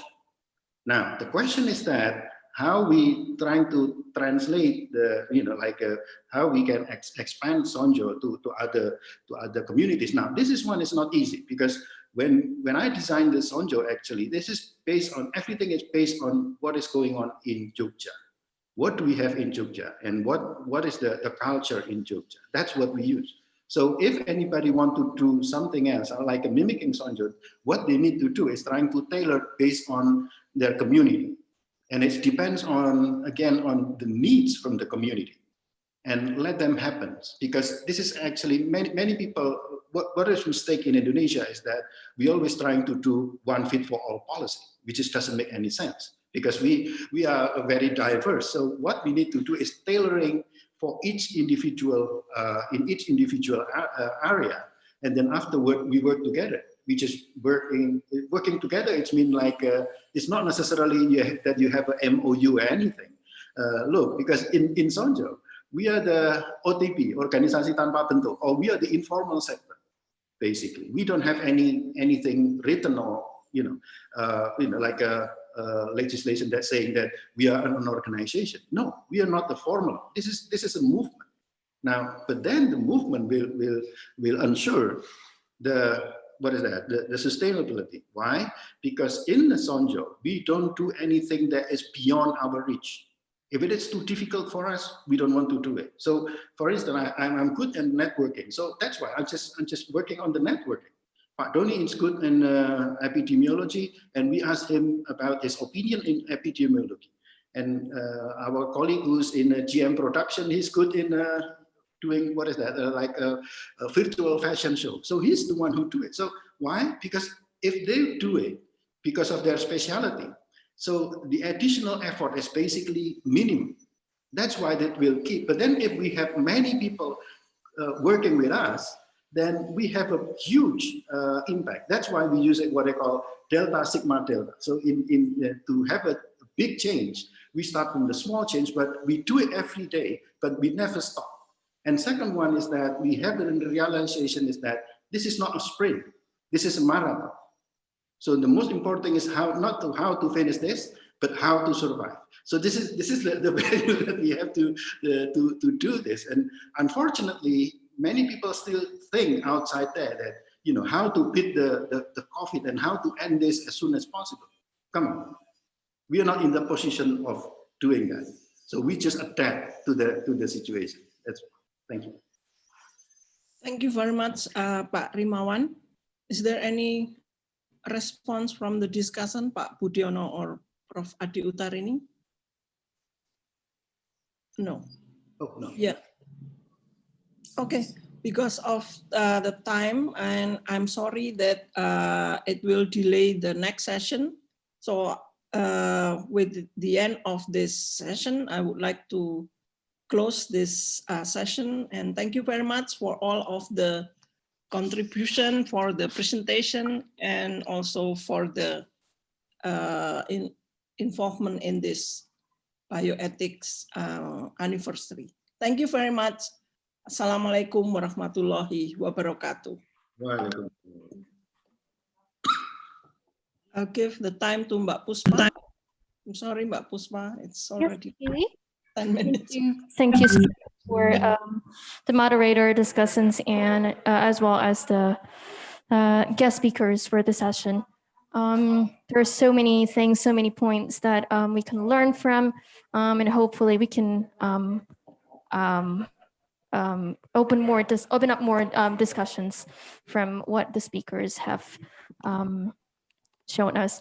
Right, okay, we'll move quickly to the next session. So after listening to the views from Indonesian experts, now we have experts from across the continents who will enlighten us with ethical issues and how their respective area copes with the COVID-19 pandemic.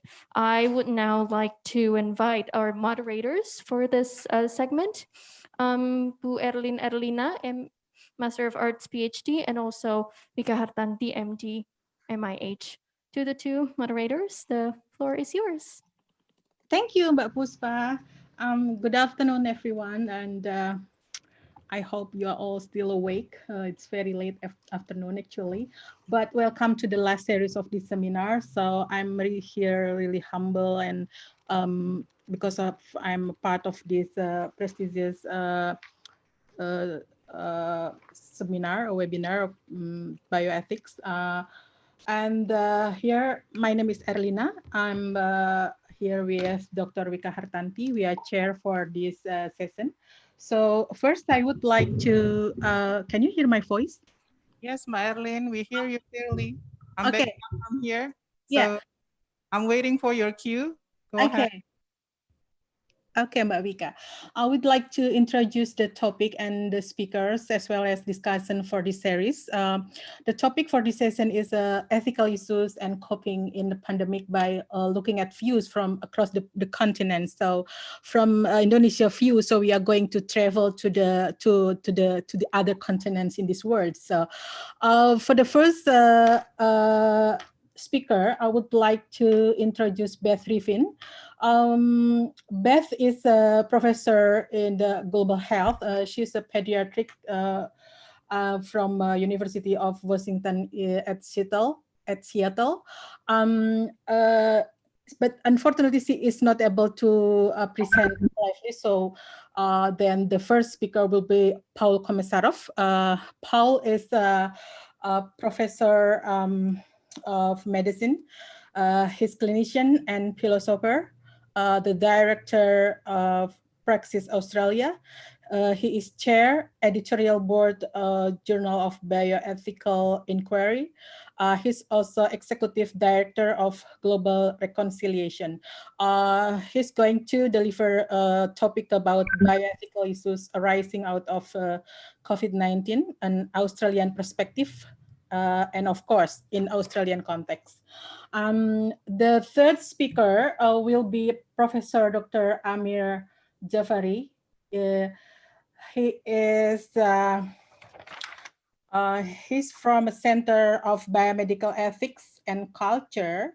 He's also coordinator of Ethical Review Committee at Institute of Urology and Transplantation, Karachi, Pakistan. For the last speaker, we have Professor Teguh. He is distinguished scholar. He's leading a national project in Cochrane, Malaysia. He is the director of Perdana University Center for Research Excellence, and he is involving in research in ethics and social issues related with Malaysian context. And we also may learn from his presentation about how Malaysian and maybe in comparison with Indonesian context. So please stay tuned in this webinar because Professor Teguh will talk about the recruitment of military personnel to clinical trial. Is it autonomy or duty? So it will be very interesting talk. At the end of this conversation, we will have a discussion. We'll have Professor Dr. Madarina Julia, MPH, PhD. She is pediatrician and reproductive medicine. And also we have friendly Prof. Yayi Suryo Prabandari, PhD. She is the director of the International Program of Bioethics at Gadjah Mada University. So without further delay, I would like to invite Professor Paul Komisarov to kick us off. Please, Professor Paul. Thank you so much, Elena. Let me just share my screen.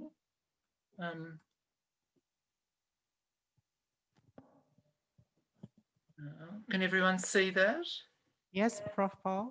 That's good, thank you. So can I start by thanking you for the honour of being able to join you at this really important seminar and to congratulate the Centre for Bioethics and Medical Humanities for the work that it's been doing over such a long period of time and this critically important contribution that it's making now. And especially to thank Professor Sophia and Professor Yati for the invitations, and also Doctors Erlina and Wicca for moderating this session. So it's a very great pleasure to be with you. These are my disclosures. I'm a philosopher, clinician, and researcher, and I'm a physician at Monash University, and I work, as you've heard, in areas of ethics. I'm going to start with just a few quick slides about the Australian experience of COVID-19. We're in the middle, or rather towards the end, of a second surge in Victoria, where I live. Here's a table that shows how Australia compares with Indonesia and, for reference, the United States. We've got a much smaller population, of course, and so the number of cases is small, but we've had a significant number of deaths, which on a population basis is comparable to Indonesia, but about 1/20th the death rate of the United States. Of course, the testing rates are important for the diagnosis, and Australia and the United States have significantly more tests than Indonesia, as a result of which one might expect that they would have identified more cases. This is the pattern that we've experienced. The first wave came in March.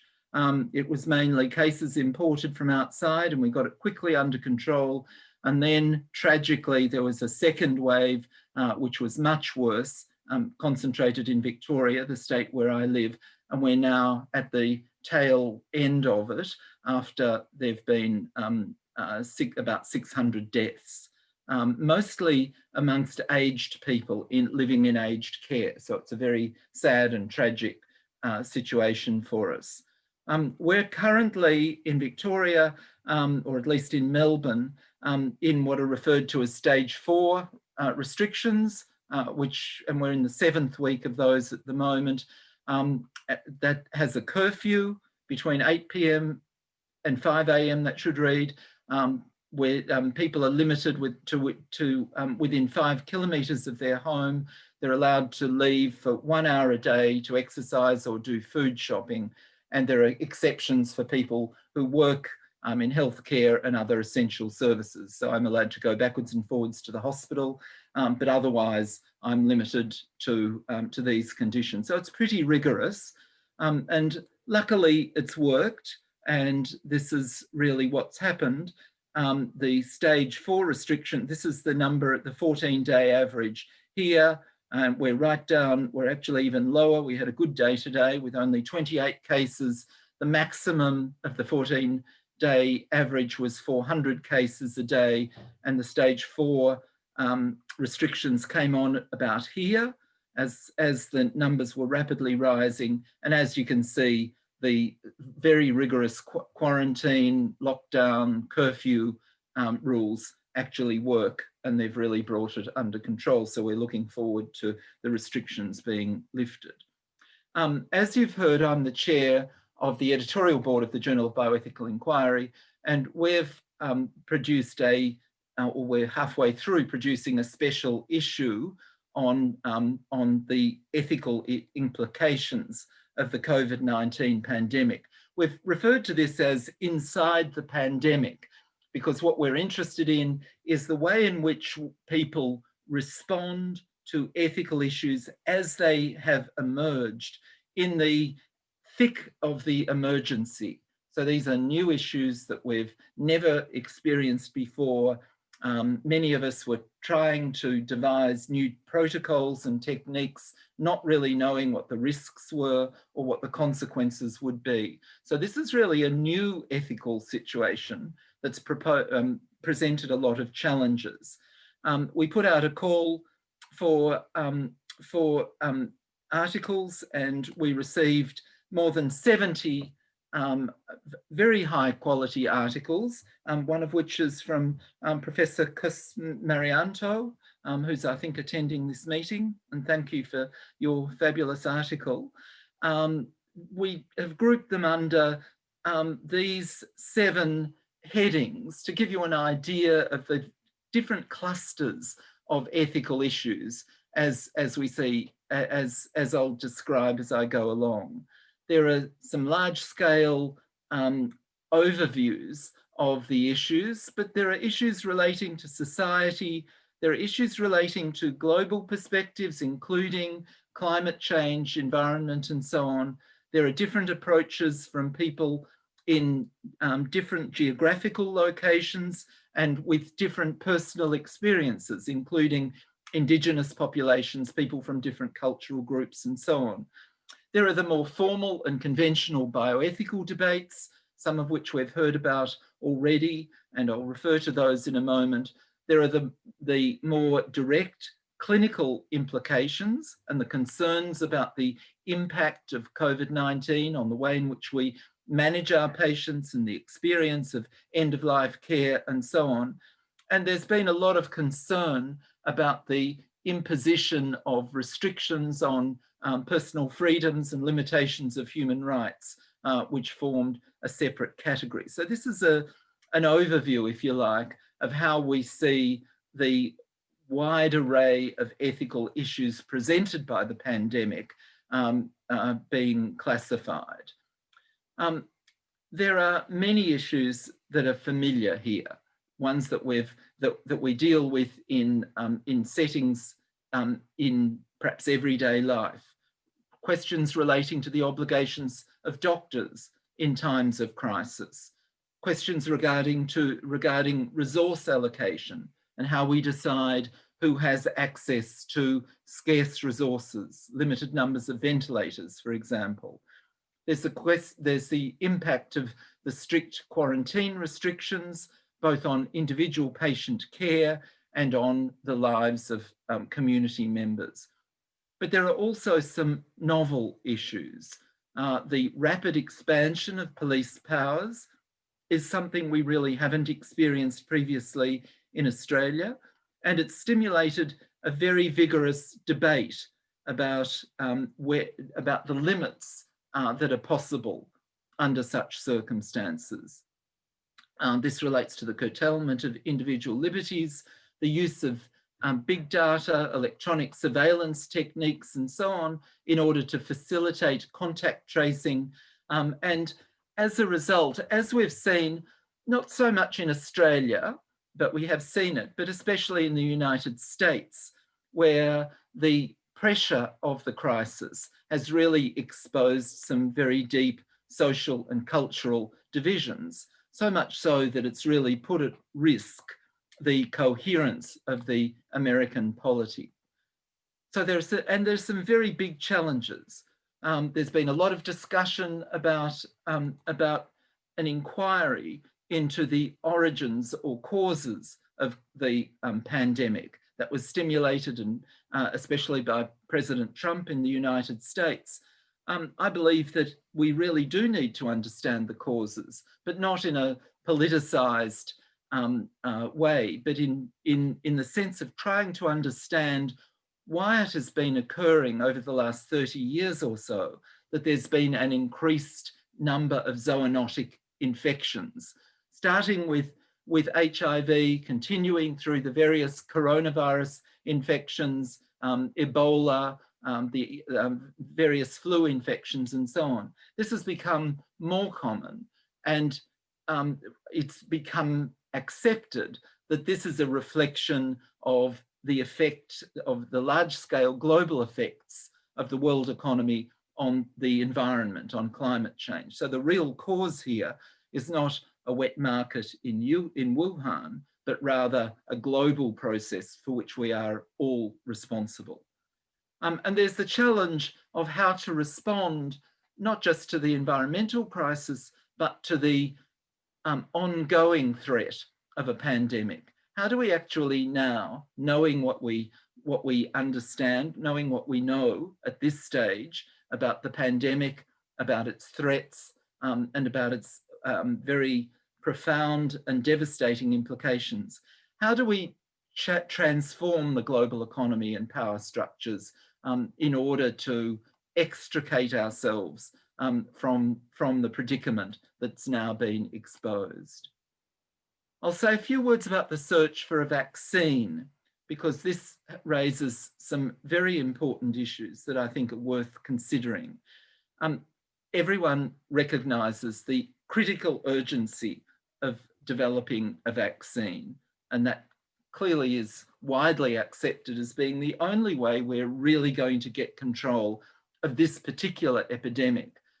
But because of the urgency, there's been a lot of pressure to speed up the process of developing vaccines. Typically, it takes 10 to 15 years to develop a vaccine, and the criteria for safety and efficacy are extremely high. It's easy to see why the conditions for safety are much higher for a vaccine than they are for a therapeutic agent under normal circumstances, precisely because they're given to millions, or in this case, billions of healthy people so that even a very rare serious adverse event may cost many thousands of lives. So there are really serious risks associated with cutting corners in the testing process and of speeding up the process without really taking the time to ensure that efficacy and safety are properly assured. There are real risks here too, that if we don't do this properly, the large numbers of people in both developed and developing countries who are opposed to vaccination, or at least suspicious of it, will be opposed to this one too, but maybe also to other vaccines, to measles vaccine, to vaccines against rotavirus, against dengue, if we can find an effective vaccine, and so on. Vaccination has been exceedingly important in saving lives, and we don't want to undermine the great achievements that have been have been accomplished over a long period in relation to other diseases. So we do have to be careful. And the serious implications of the commercially driven process in the United States also need to be understood. Operation Warp Speed, initiated by President Trump, focuses on the commercial incentives, and literally billions of dollars have been paid to pharmaceutical companies to try to speed up this process. As a result, we've seen selective reporting of data, we've seen release of information in order to elevate share prices that have very little to do with the actual scientific endeavours. So this is a process that may actually lead to the compromise of science and to medicine as well. So these are to shift from our usual practices of science and medicine, which are focused on a fundamental ethos of science as being devoted to truth, that is widely shared and is presented for the benefit of the global community. This is now being challenged by the way in which the search for the vaccine is being pressed. And as with the anti-vaccination argument, there's the risk that this process may actually undermine public confidence, not just in vaccines, but in science and medicine more generally. Before finishing, I'll just say, I'll make a point that although clearly the COVID-19 pandemic is a terrible disaster, and it's led to awful tragedies all around the world, it's important to recognise that it's not been all bad. There are some good things that have happened. Some of these are relate to what we're doing today, simply raising questions in the way that we're doing it now, being able to focus our attention on fundamental ethical issues and to refresh our values in the way that seminars like this can help us achieve is a positive accomplishment. But also, as we've been able to see from the way in which the pandemic has developed and expressed itself in different countries, we've been able to bring to visibility inequalities and injustices that may not have been formerly so apparent. An example of this is, of course, the Black Lives Matter movement that originated in the United States and has spread around the world. In a sense, we might regard this as a positive accomplishment of the COVID-19 pandemic. In addition, there are many examples, many inspiring examples of selflessness, generosity, forgiveness, community service, personal courage that all of us have heard. Communities pulling together to support their vulnerable members, to take care of elderly people, to bring music and dance to communities that are under lockdown and so on. So in some ways, in some places at least, the pandemic has been able to bring people together in a very positive way. Paul, you almost ran out your time. I'm just about to finish. Thank you. There are some unresolved questions, and I'm just here listing them for your to stimulate further discussion. What are the long-term consequences here for relations between countries, across cultures, about the natural environment, political systems, structures of the life world? Is this the end of globalization? Will there be other pandemics? What will be the effects on social life, on sexuality, on structures and processes of dialogue? What about the impact of our understanding of the importance of disadvantage and inequality? Will that translate into economic and social unrest? Will the individual rights and freedoms ever be fully restored? And finally, how will our children and our children's children look back on the pandemic? Will they see it see this as a time of learning and progress, or will it be a turning point in the wrong direction towards loss of freedoms, the end of democracy, the final step in the destruction of the global ecological balance? So just quickly in conclusion, what I've argued is that the COVID-19 pandemic is an unprecedented event that raises multiple issues with ethical, social, and political consequences. Some of the issues are familiar. They're ones that we talk about in the bioethical world all the time, but there are also novel ones. Questions regarding existential issues, about cultural values, about the threats to science, and about our responses or our ability to respond to climate change. And as I've said, all this is bad, all this is difficult, but not everything is bad. There have been some good things too. Thank you very much for your attention. Thank you very much, Professor Paul. It's terrific presentation. It's a really comprehensive and sharp analysis in this very limited time. Thank you again, and we hopefully can follow up into the discussion session in the last of this session. Okay, now we'll go straight on to Professor Amir Javari. Please, your time is yours. Assalamu alaikum and good afternoon to all my friends, and good morning and good evening, because this is a very international audience. We are delighted to be back at, and I'm saying back, at the Center of Biomedical, Bioethics and Humanities, because we were there some years ago physically with our entire team, and then your team came to visit us in Karachi. We have fond memories of our visit to Yogya and fond memories of your visit to Karachi, despite the gastrointestinal challenges that we presented to you while you were over here. So what I'll do is I'll take my, I can show my slides. I can do it, so I'm a co-host, okay, great. So I will just share my slides in a minute, and we should be on our way. Great. So can you see my slides? Yes, all is good. My slides visible? Great, okay. So what I will be talking about is that in the next few minutes, I will give you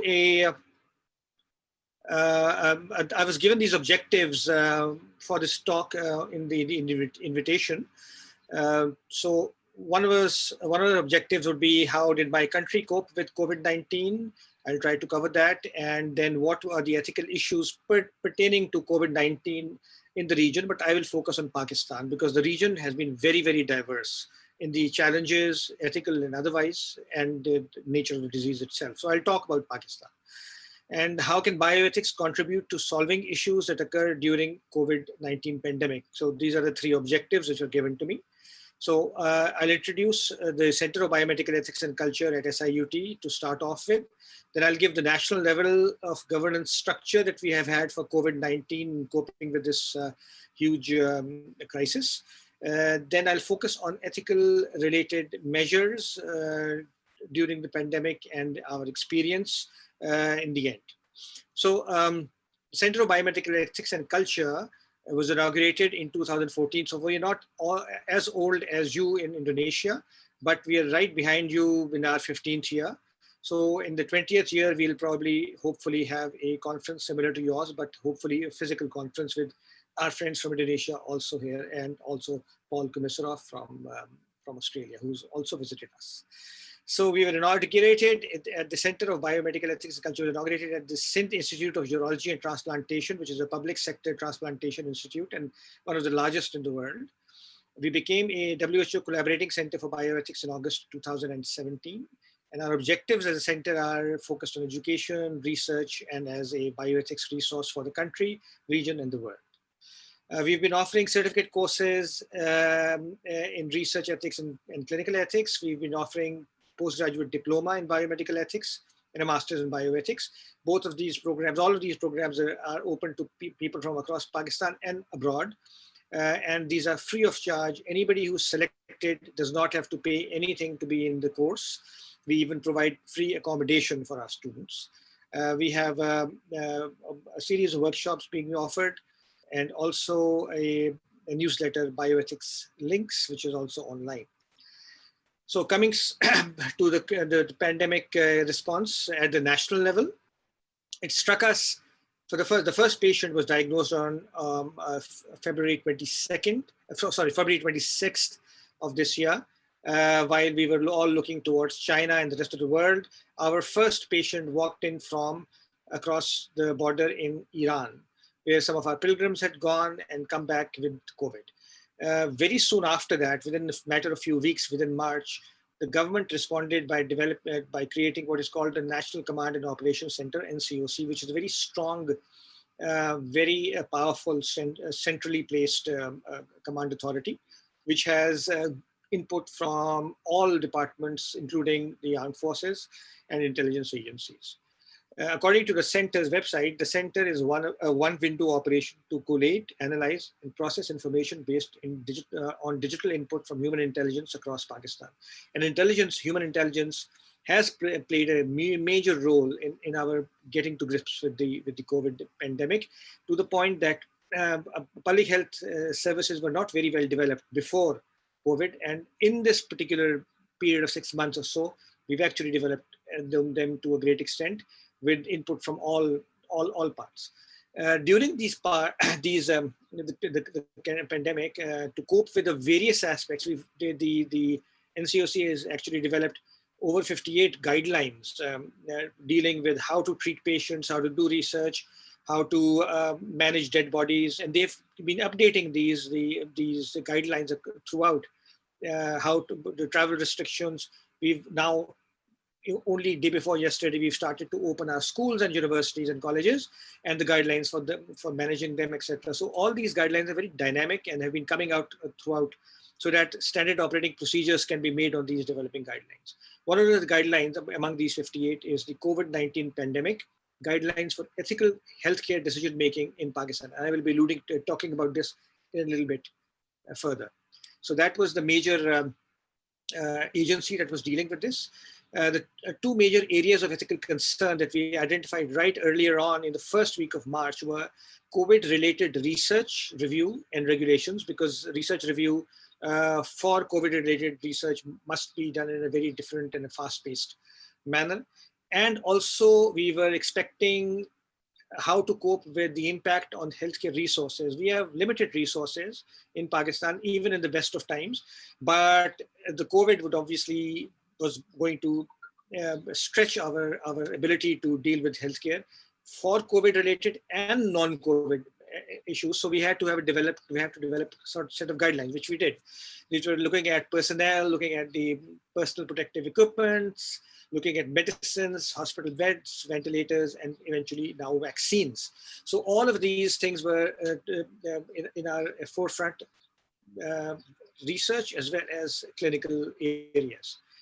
So I'll focus first on the COVID-related research.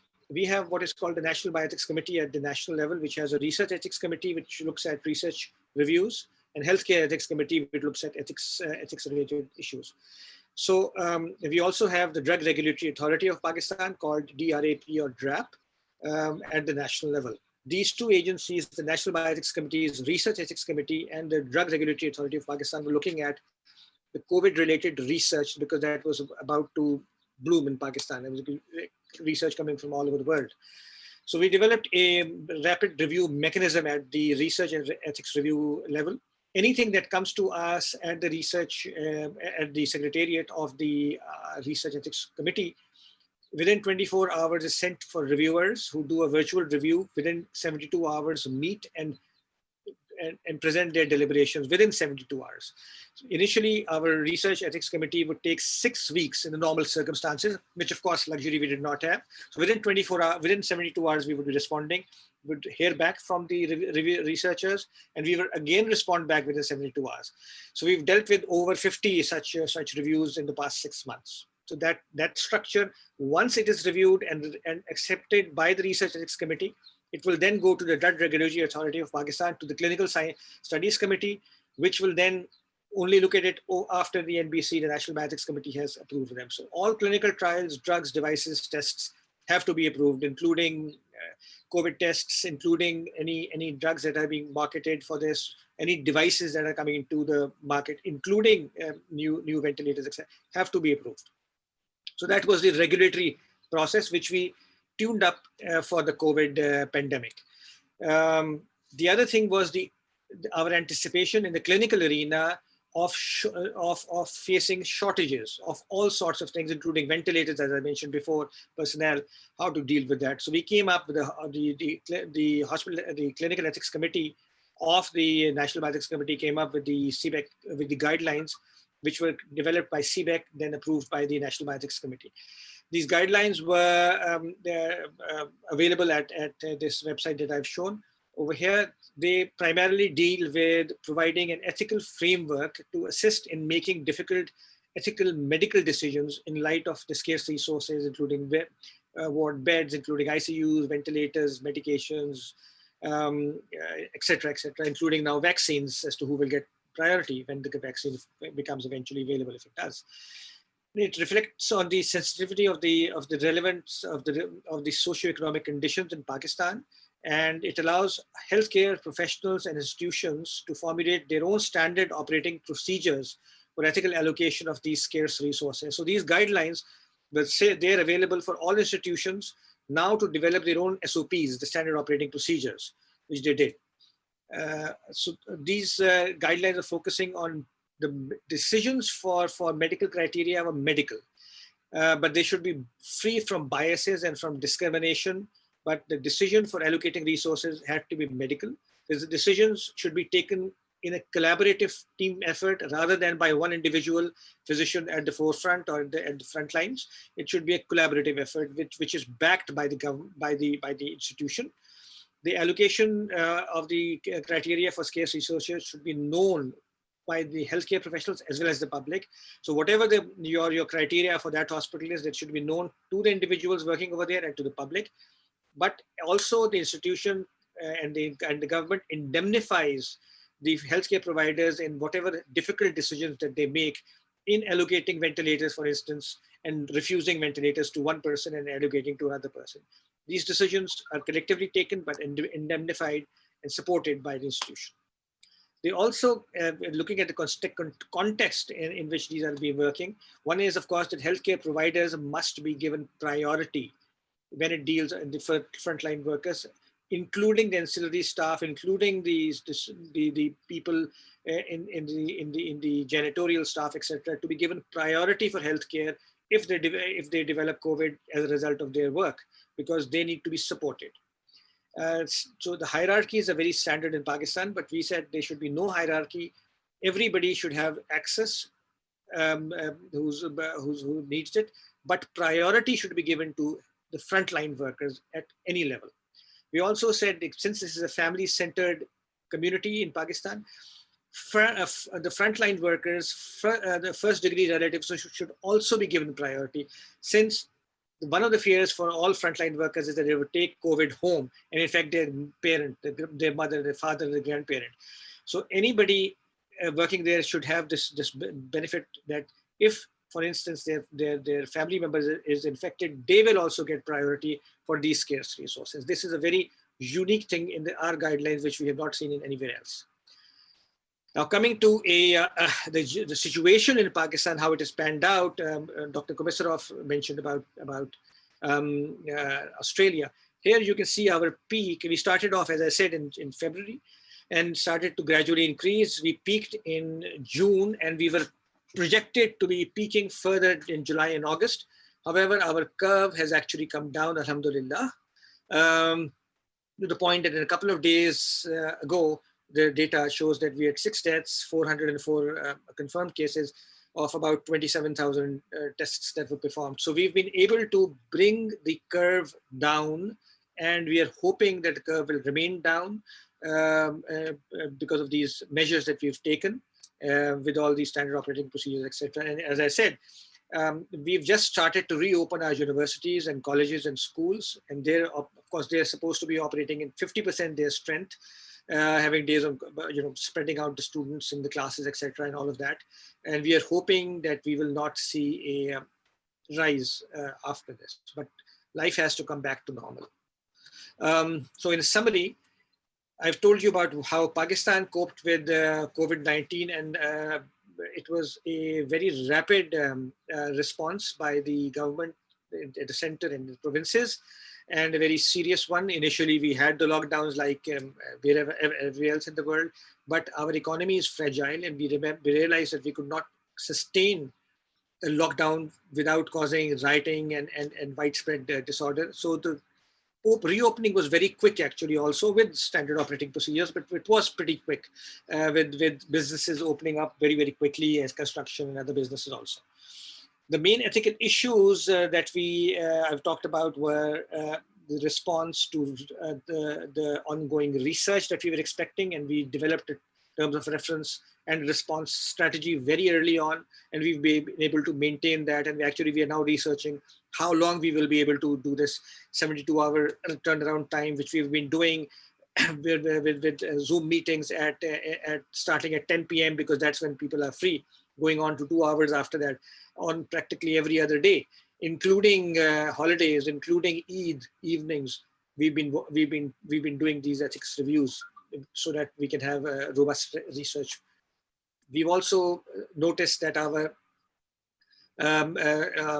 guidelines for the scarce resource allocations have been utilized, but our resources have not actually been pushed to that much of a limit, in the sense that our ventilated beds never ran short, alhamdulillah, in our country. There were always some available somewhere or the other. But had that time come of resources to be distributed among fewer people, those guidelines were available.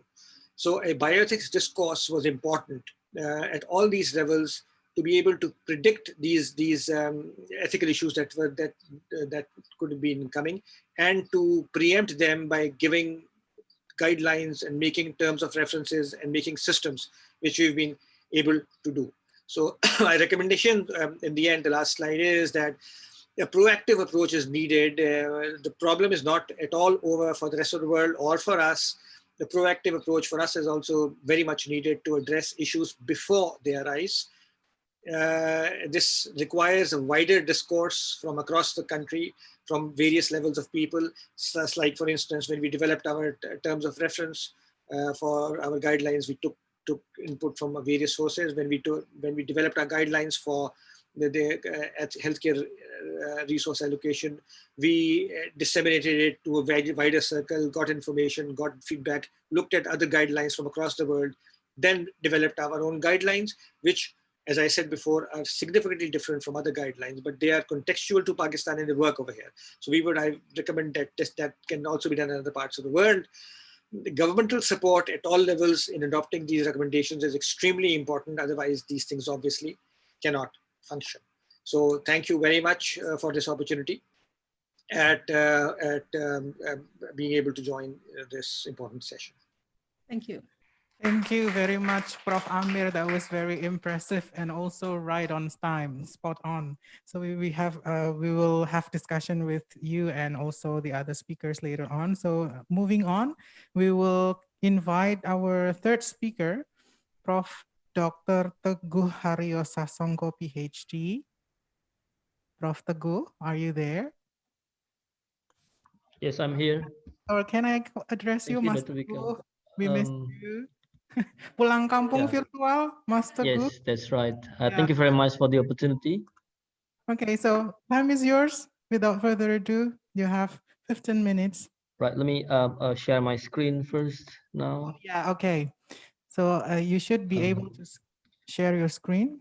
Right, so Yes, so everyone can see my screen now, right? Okay. Yes, very clear. Well, I didn't really prepare something to describe what happens in Malaysia in terms of how Malaysia handles the pandemic, but for a fair share, perhaps I can tell a little bit of story.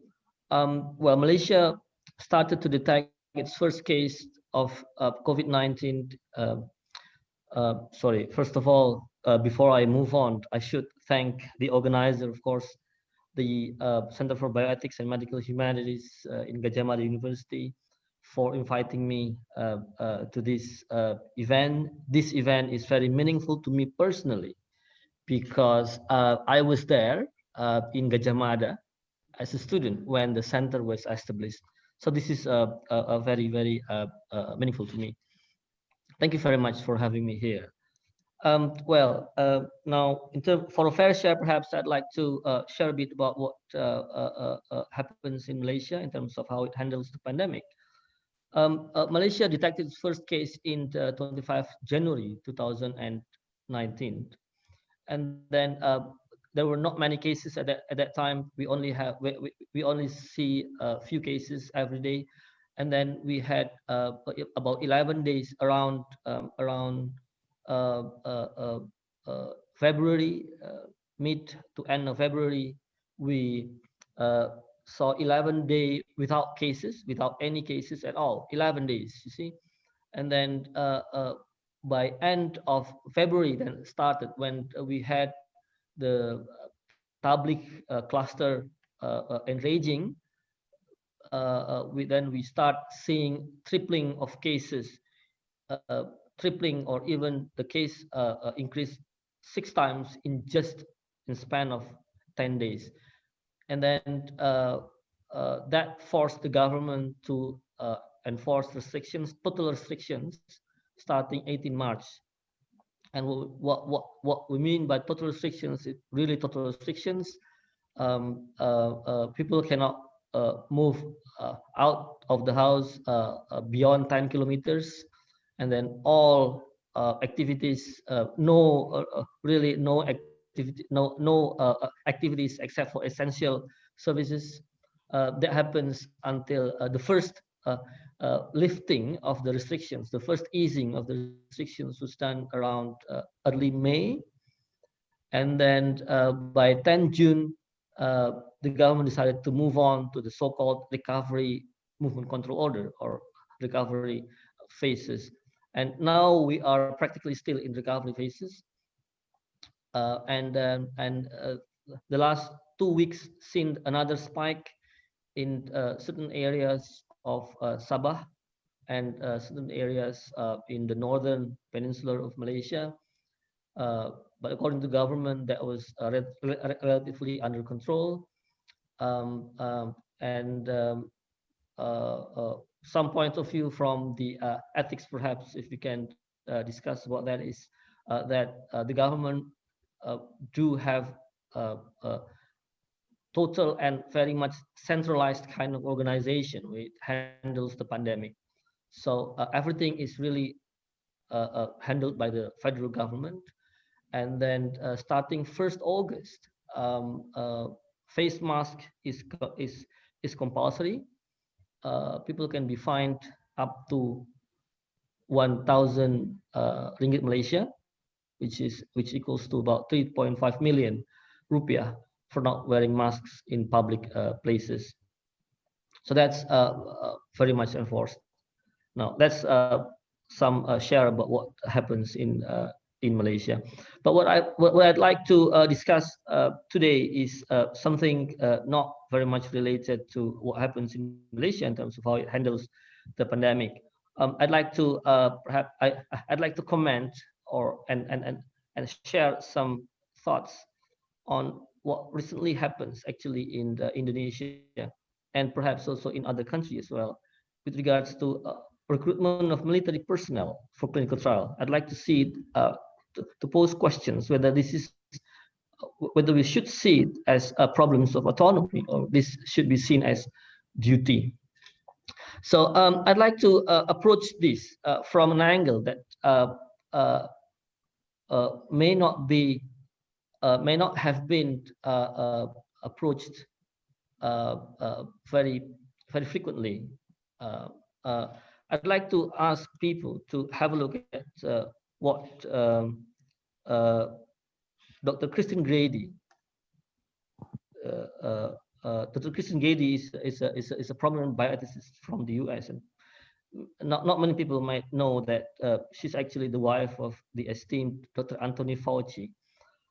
In this book, Principles of Practice of Clinical Research, Kristen mentioned this statement, which I like very much, that I always use every time I teach students about ethical problems in clinical trials.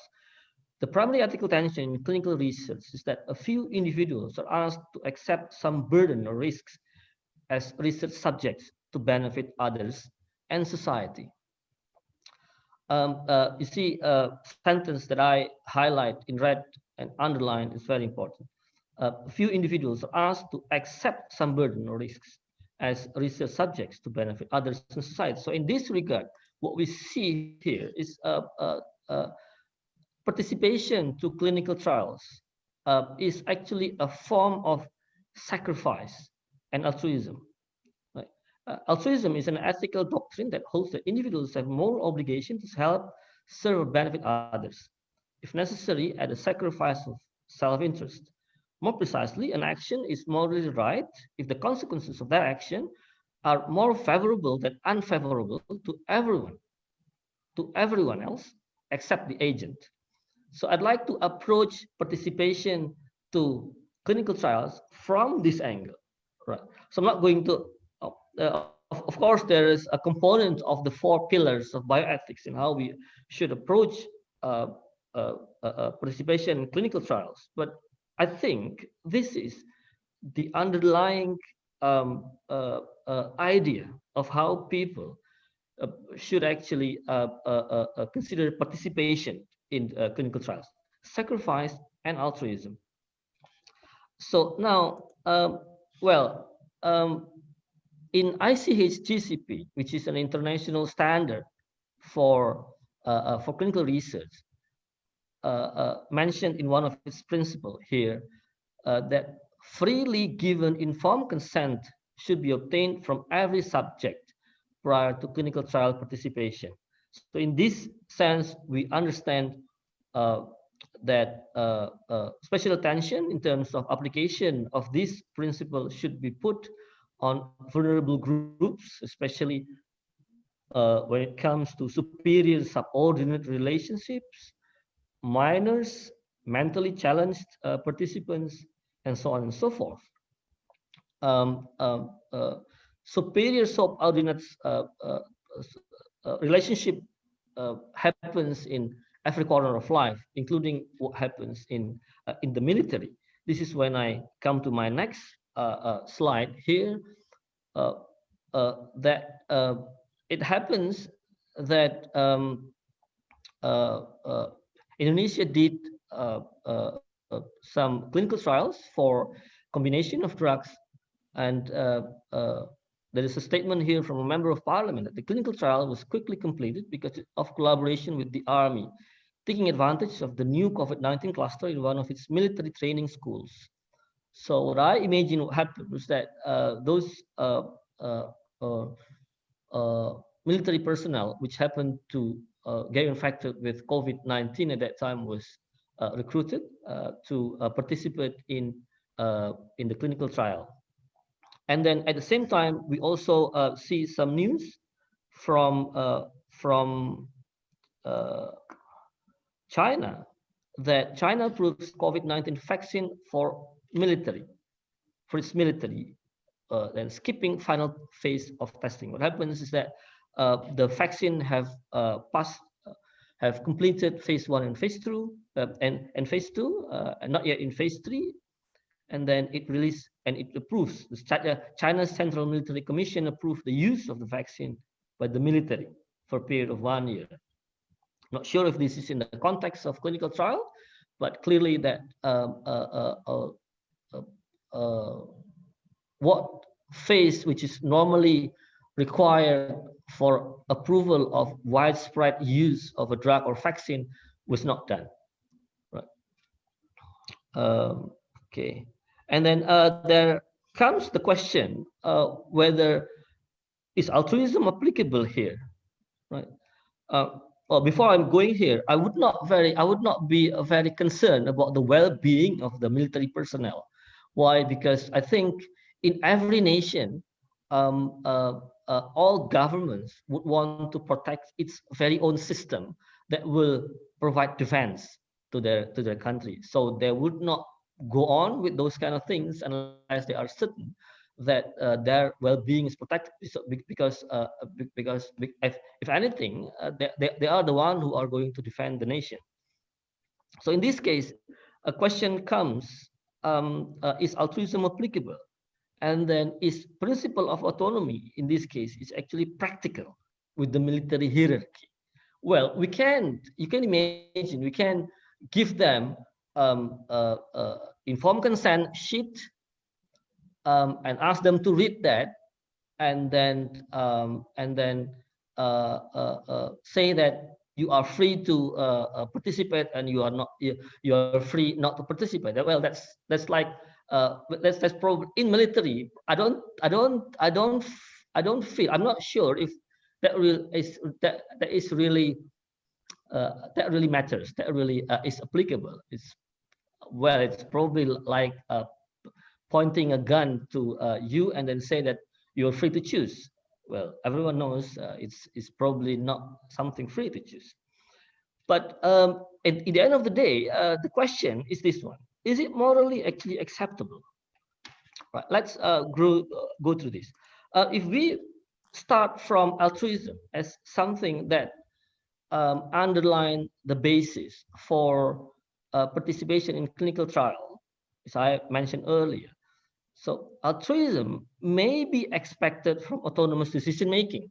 So that's why autonomy is needed, beside all other use of autonomy in participation of clinical trials.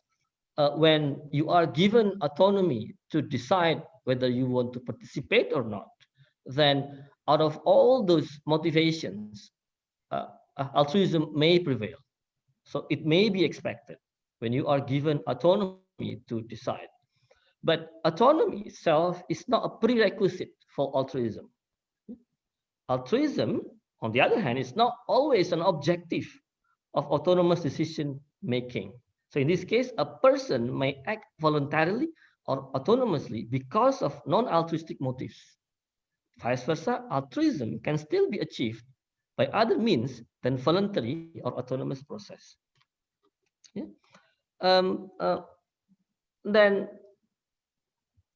come the next questions: that is actually autonomy applicable in military system? As I have mentioned earlier, there is an inherent problem in how you can actually apply autonomy in military system. Yeah?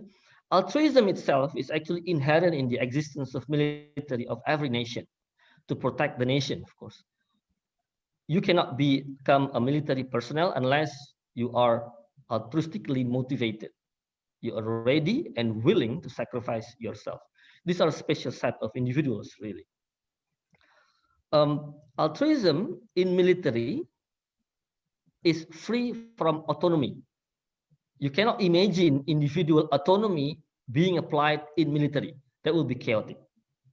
Right? So in fact, actually, individual autonomy is not recognizable in military system.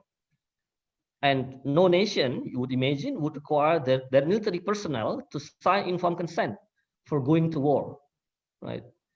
Now, in this case, if you go back to clinical trials, would risks of injury or death in clinical trials supersede risk of injury or death in the war? So, the argument is that actually, should we actually use principle of autonomy when we need to recruit participations of clinical trials from among military personnel? There is, of course, limitation to this moral ground. Will the drug or vaccine go commercial? Who will benefit? Who will profit?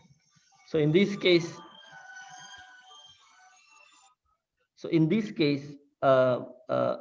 will actually the people really benefited? And then, or is it giant pharmaceutical manufacturers who are going to benefit? Right. So as a summary, perhaps I can say first that altruism provides the basis of individual participation in clinical trials. Yeah? And altruism is not dependent upon autonomous decision-making of participation. Yeah? Individual autonomy may be applicable in recruitment process of clinical trial in military. Individual autonomy may not be applicable in the recruitment process of clinical trial in military, because it's really not practical. It's really, I think it's impossible to apply that however way you want to do it. But in this case, you can approach it from altruism perspective. So altruism that is motivated, that is led by duty, where participations can be seen as more of a duty rather than an autonomous process. Okay, I think that's the end of my presentation today. Thank you very much.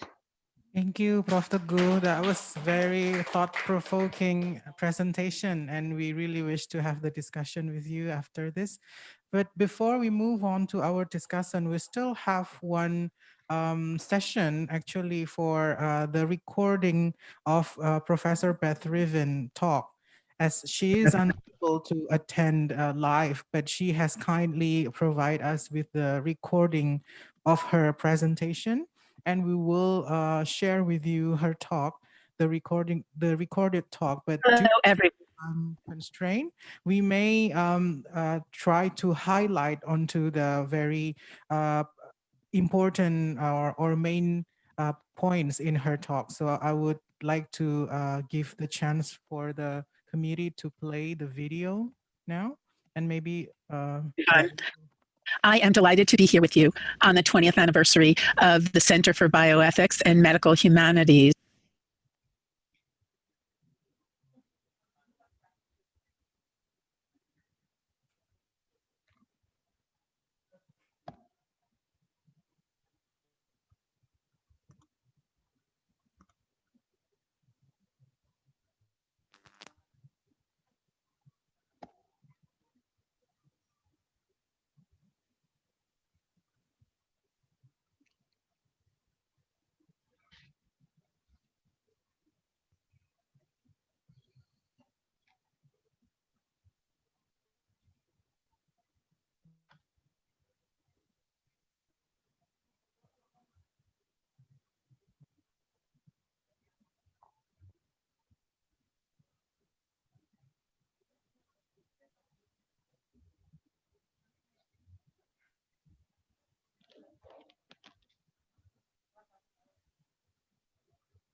Yeah, apologize, but we had some technical glitch, but we are trying to play the recording. Just a moment.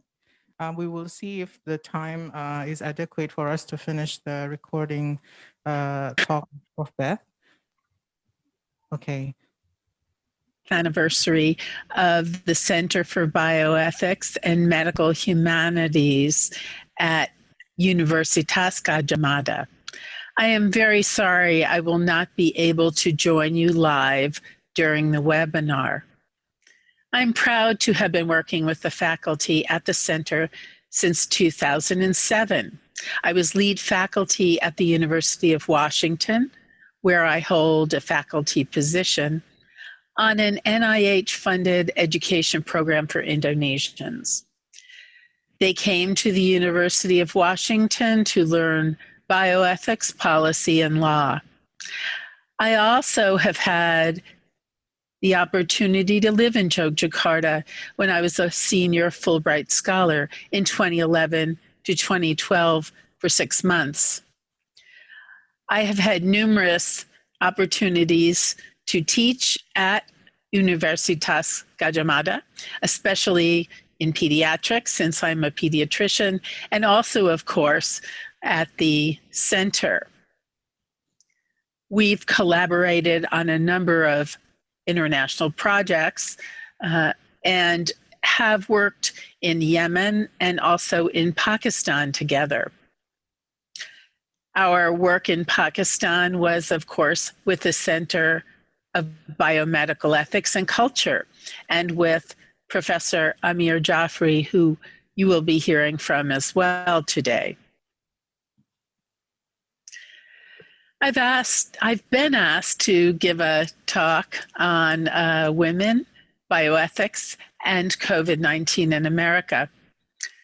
I have to recognize Canada, of course, which is part of North America and actually sits in stark contrast to the United States in its response to COVID-19 and the control of the epidemic in that country.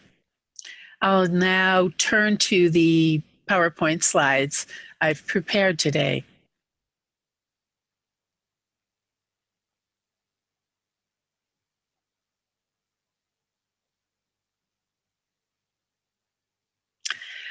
We cannot consider COVID-19 in the United States without understanding the multiple crises that are ongoing currently.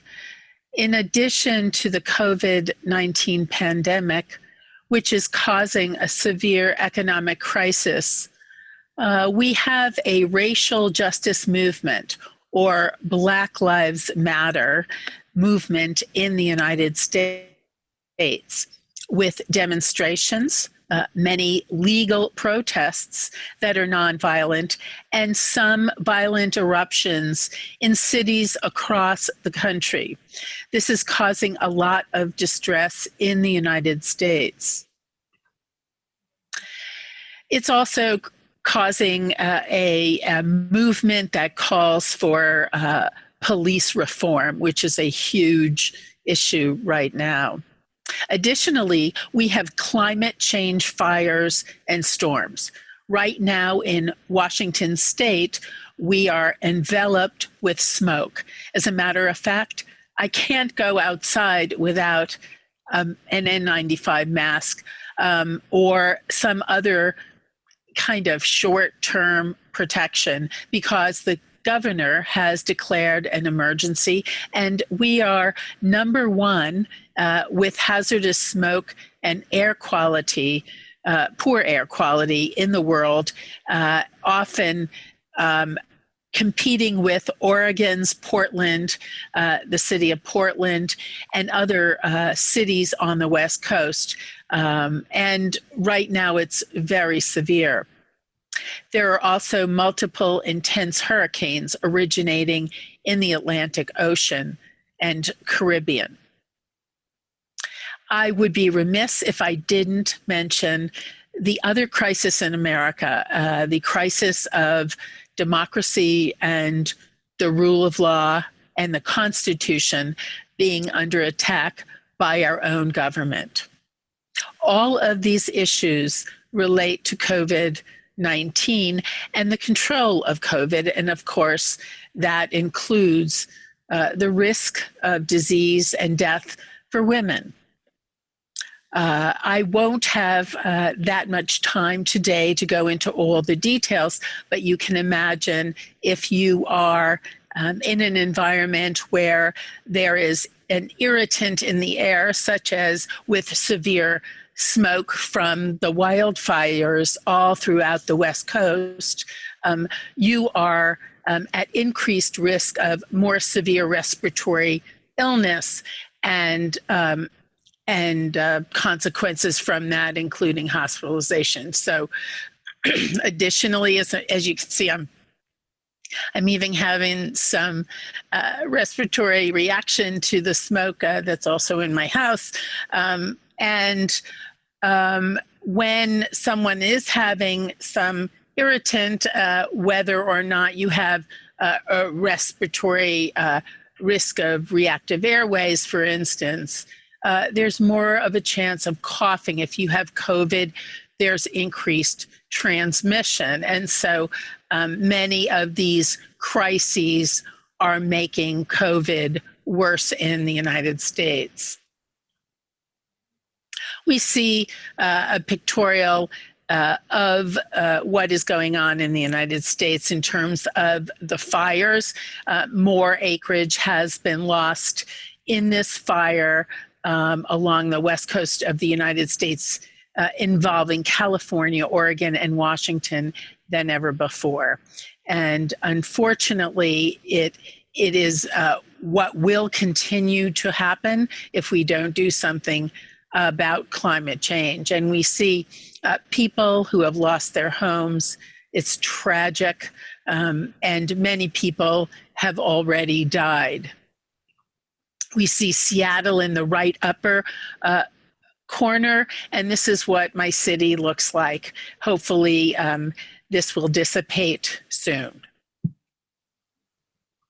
Many of you already know that the United States is #1 for cumulative cases of COVID-19. We're over 6 million. It's almost 6.5 million. And over 190,000 deaths from COVID. It's tragic, and we are not very happy that we are #1 in this regard. And why is that? There's a new Woodward book out that you may have heard about. In this book, Bob Woodward, who has reported on 19 presidents and 19 books, has interviewed for many hours, 18 interviews. He has written a book where he exposes Trump for who he is. Trump and the recordings of his conversations with Trump document that Trump knew early on, as a matter of fact, in January of this year, he knew coronavirus was deadly and worse than the flu, while intentionally misleading Americans. He says he still wants to play down COVID. There isn't much rationale for this other than his thinking about politics. He seems not to care that people are dying. And so it's a very tragic situation in the United States. It also is tragic that in 2018, the Trump administration disbanded the existence of a National Security Council pandemic unit. This undermined the ability to prepare for and implement a response to COVID in the United States. Currently, and throughout the year, we have seen Trump promote no social distancing and no masks. And this is a picture very recently on September 12th that CNN put up online of a rally that he is doing around the country. He has these political rallies, and he mocks people Trump, that is, mocks people who are wearing masks, and it's really very concerning for anyone who wants to control the disease.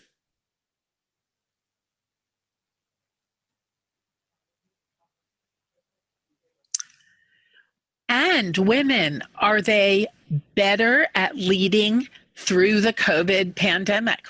Are women leaders really doing a better job on coronavirus? Well, this study says yes. Supriya Garikipati and Uma Kambampati in the conversation, and the citation is below, show through their research that women leaders are doing a much better job. You see women leaders in blue in both of the charts. The one on the left is COVID-19 cases per million population through May 19th, and the one on the right is deaths per million population through May 19th. And we see the blue women-led countries, which are matched using GDP, population density, and population over 65. And they're matched to countries that are similar to them. These women-led countries are doing much better in terms of cases and deaths. And they are doing much better whether they are considered near the most comparable nation or the nearest 2, 3, or even 5. And that's in support of women-led countries, although Belgium is an outlier. Belgium is led by a woman, but despite that, they have performed badly on cases and deaths. UN Women has a very nice chart showing the disproportionate impact in every sphere of life, in every way, in terms of COVID-19. So women and girls are disproportionately impacted because of the following issues: violence, violence against women in general, and domestic violence in particular. They are more likely to be healthcare workers in the healthcare sector at large, and they're more exposed and then have more risk of getting COVID and dying from COVID. Women's health has been impacted. There have been economic shocks that are staggering around the world and in the United States. Women are paid less than men, have less savings, and therefore the impact is more severe. They're not paid for much of the work they do.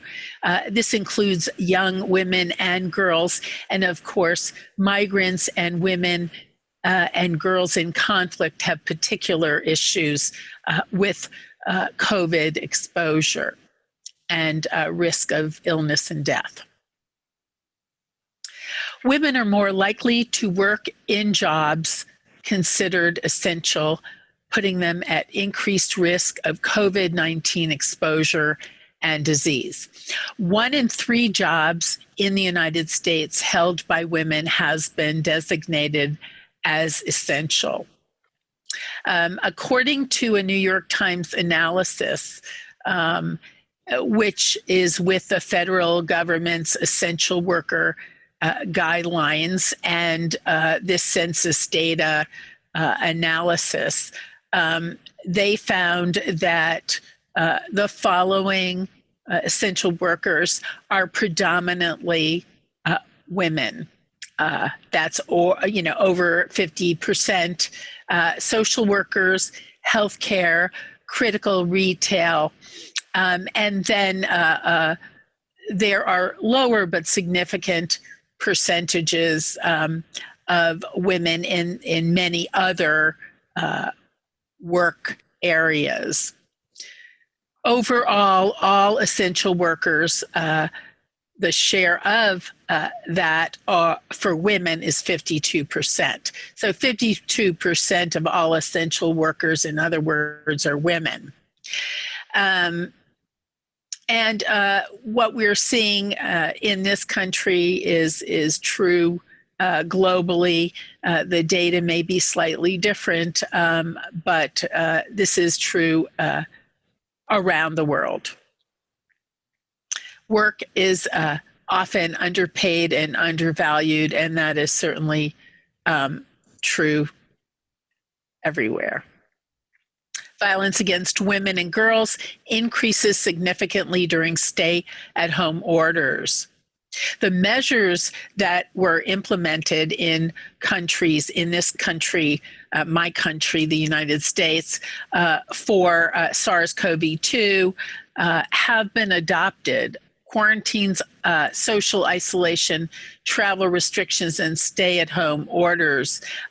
All of these have been adopted worldwide as well in many countries.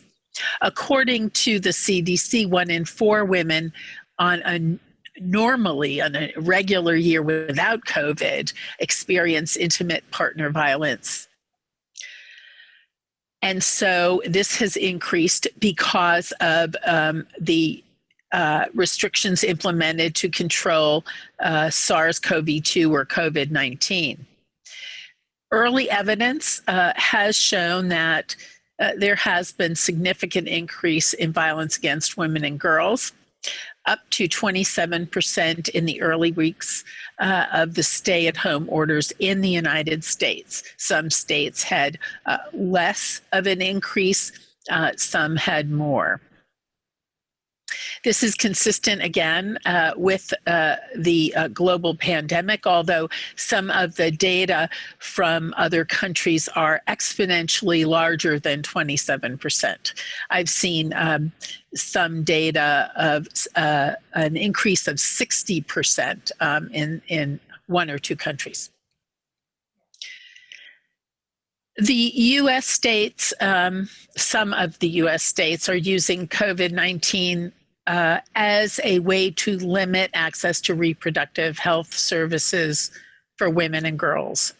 And it's really discriminatory, and it's very oppressive for the women who need these services during COVID.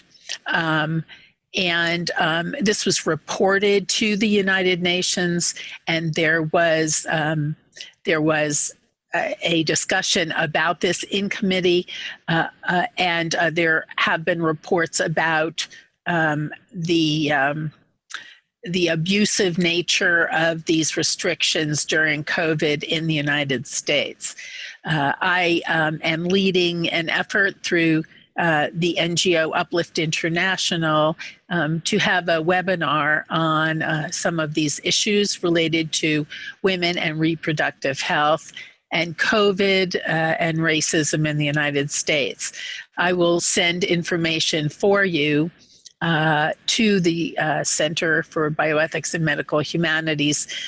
If you were interested, they can provide that information and the link to register to our October 13th webinar. So I have some questions listed here that we might consider about the ethics of the situation for women in the United States and all people in the United States in general during COVID and during the Trump era. Who is responsible for the disproportionate impact on women and girls during COVID? What are the responsibilities of governments at the national and local levels to act specifically to mitigate this disproportionate impact? What policies and laws must be developed and implemented? What are the policies, what are the responsibilities of civil society actors? What are the responsibilities of universities, of centers of bioethics? What are the responsibilities of individuals and communities? And what are the responsibilities of countries that are wealthy to low and middle income countries? What are the responsibilities of regional countries to each other? How do we hold institutions, governments, businesses, and other actors accountable? Well, I think in the United States, the US response is showing me a glimmer of hope. It's showing many of us a glimmer of hope. Activism is alive and well. When you see something that is wrong in society, you do something. You speak out, you publish data, and many are. You write opinion pieces, and many are. You use social media or any other kind of communications to increase knowledge and awareness of what is going on, and to ultimately change policy. We need to demand policy change. So there is less risk and more control of COVID-19, which appears to be a disease that will be with us for a while, even after there is an effective and safe vaccine. Vote for leaders that will promote fair policies and create new laws that respect, protect, and fulfill the rights of women and other vulnerable groups in society. And we must consider teaching, educating everyone about ethics and justice, about the real, the way to go forward in terms of non-discrimination. And doing this in schools, religious institutions, home, and the workplace. And I thank you all for your attention, and I hope you have a wonderful rest of the webinar.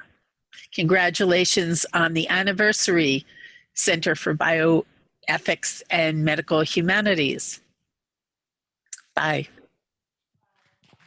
Yes, we are happy to have Professor Beth's recording. So we hope that in the next event, we will be able to have her with us live and interactive discussion. But now moving on, because unfortunately we are over time and we have very limited time, but we still want to hear the response from our two discussants that have already present here. So the first one would be from Professor Madarina Julia, and then after that, Professor Yayi Suryo Prabandari. So first of all, we would like to have Professor Madarina.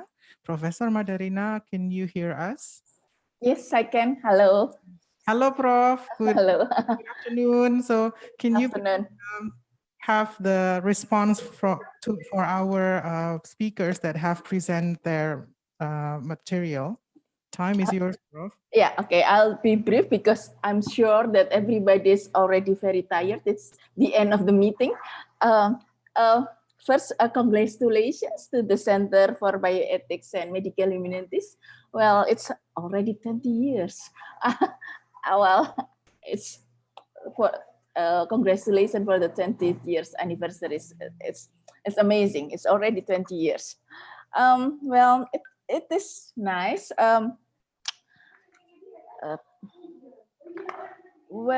First, I agree with Professor Komisarov. I'm sorry, it's a little bit difficult. Yeah, and it's interesting that we can see how different we look on this pandemic in the developed countries and in the developing countries, because Professor Komisarov can point out that although the pandemic affect economy, but mostly its effect is mostly related to limitation of freedom, limitation of movement in Australia. But in developing countries like Indonesia, perhaps it is quite different. The effect on economy is like deciding whether we should die of COVID or we should die of hunger. Because well, some people really cannot eat when the economy is in a lockdown. Although in Indonesia, not 100% lockdown, but a little bit lockdown, but really some people really cannot, the level of economy deprivation of some people are really, they cannot eat. But yes, COVID-19 also brings a lot of good things. For example, in big cities in Indonesia, perhaps the first for 30 or 50 years, they can see bluer sky because the limitation of movement related to decrease in pollution, and then, well, people see a cleaner and bluer sky environment. Yeah. And also, well, and also I especially realized that some of our expenditures and can actually is too much. I spent too much before the COVID because I traveled too much. I eat too much, and staying at home made me realize that I do not need all of those because I can do well at home without having to spend too much on many things. Well, that's a good point of COVID for me at least. And with Professor Teguh, well, yes, using a military personnel as subjects in research is, well, quite problematic. We discuss this a lot in our ethics committee, and well, I think military personnel are human, also human above all. Before they are military personnel, they are human, and so I don't think it is justifiable to use them as especially when it is indirectly mandatory for them. And no, I don't think we can do that. I think that's all. And okay, about I'm impressed with Professor Beth Rieffen about that when the head of the country is women, then the country will fare better in this battle against COVID. So nowadays, this year, most of the local government in Indonesia is in election of choosing a new governor or a new mayor, or so I think we should campaign to choose women as a head of the government. Okay, thank you very much. That's all for me. Thank you, Prof. Madarina. That's a very different perspective, and very interesting to highlight your response about how COVID has forced us to be back to basic activities and basic needs, so that all of the accessories are now really limited in COVID situation. And about the women is also very thought-provoking and interesting.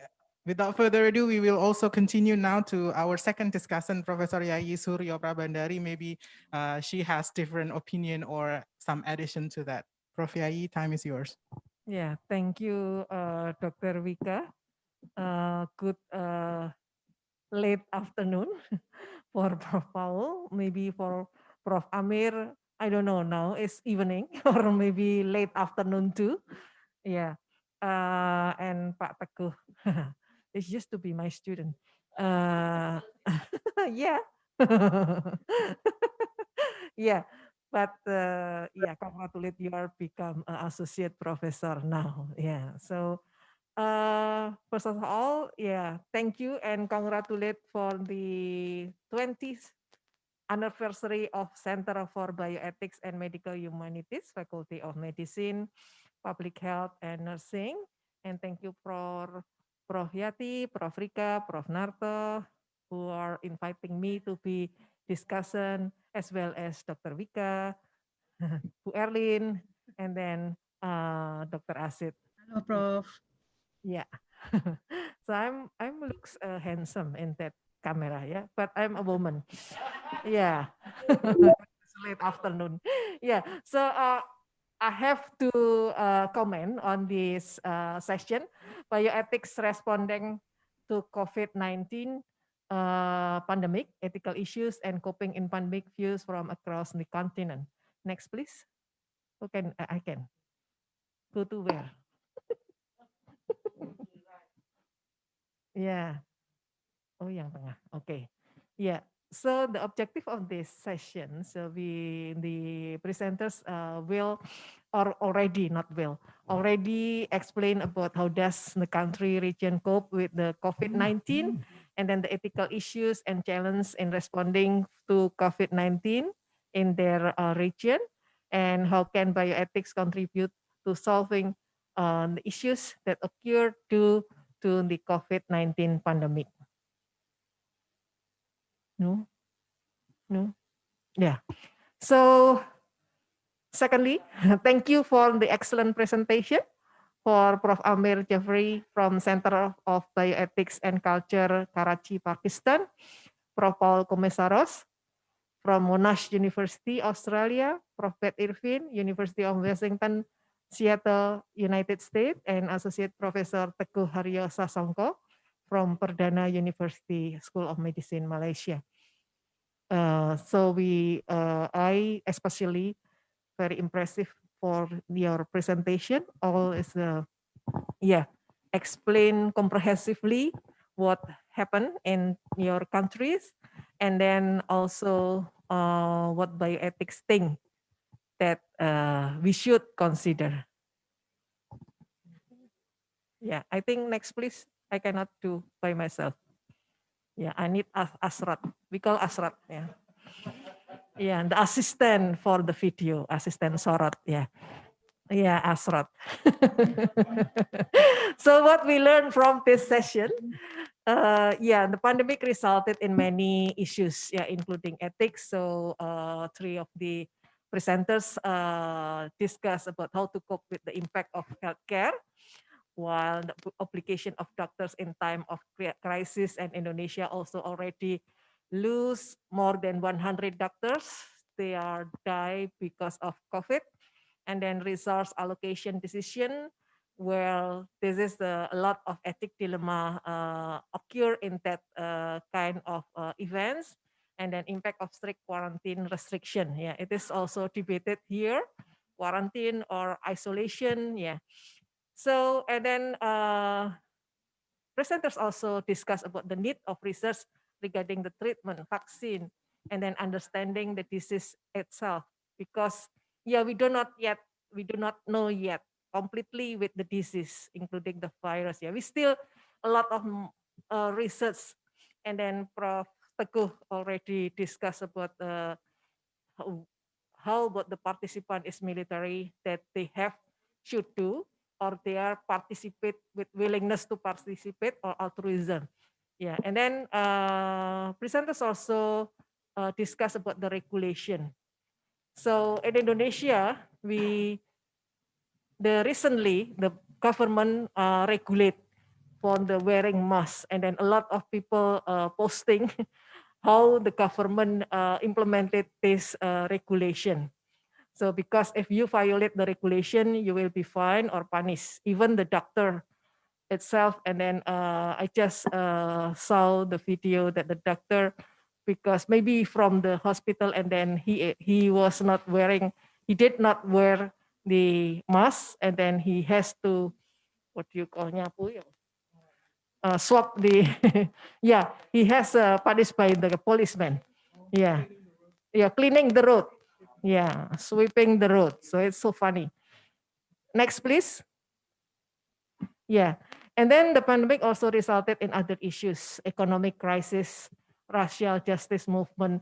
In Indonesia also a lot of happened stigmatization for the community or people who are suffering from the COVID, and they refused by the community as well as the health provider also when they want to go home. So some of the people refuse them, and then they should be in the special house. Yeah, so it's a lot of things happen. And then climate change that also experienced by United States, fires, storms, natural disaster that coming together with the this disaster or this pandemic. And then rapid expansion of police power or also military, This also happened, and then curtailment of the individual liberties. Yeah, we stay at home, but as Prof. Madarina said, maybe this is the blessing in disguise. So the family now is tied at home. Yeah, before the woman also go for work, but now mother is working from home. So this is also the positive things. And then the big data and electronic surveillance technique, this also raise the issues of confidentiality and also exposure deep social and cultural division. Next, please. Yeah. So the ethics that may be discussed, that already discussed by all the presenters, and thank you for that, with the excellent presentation, is autonomy, community, that's for the research subject, and then the autonomy of community to, like in Jogja, for example, they also lock down by themselves, not by the government. Yeah. And then beneficence, this is the health protocol that should be implemented widely, but sometimes we have to persuade the community what is the benefit to follow the protocol, because we know a lot of our people sometimes they not follow the protocol. And then justice, well, some of the presenters discuss about the economy. I just in my mind, I just think about the education, because now they have to study at home with the IT things, yeah, technology. But how about the poor? How about the people here in Indonesia that they cannot access of the information technology? So where the justice? They should learning, yeah, they should go to the school, but now, yeah, a lot of children cannot access, yeah, because of the Ministry of Education here have policy that in the zone that not red zone, they can open the school, but for red zone cannot open the school. Also the altruism, there's also blessing in disguise. Some of the solidarity, sorry, this is a typo. And then social sensitivity. And then I already mentioned about the big data. Next, please. I think this is the last. So, Prof. Paul, thank you. You raised a lot of questions. Yeah. This I just take a few of them. What is the trust information? It is the end of globalization or the end of traveling.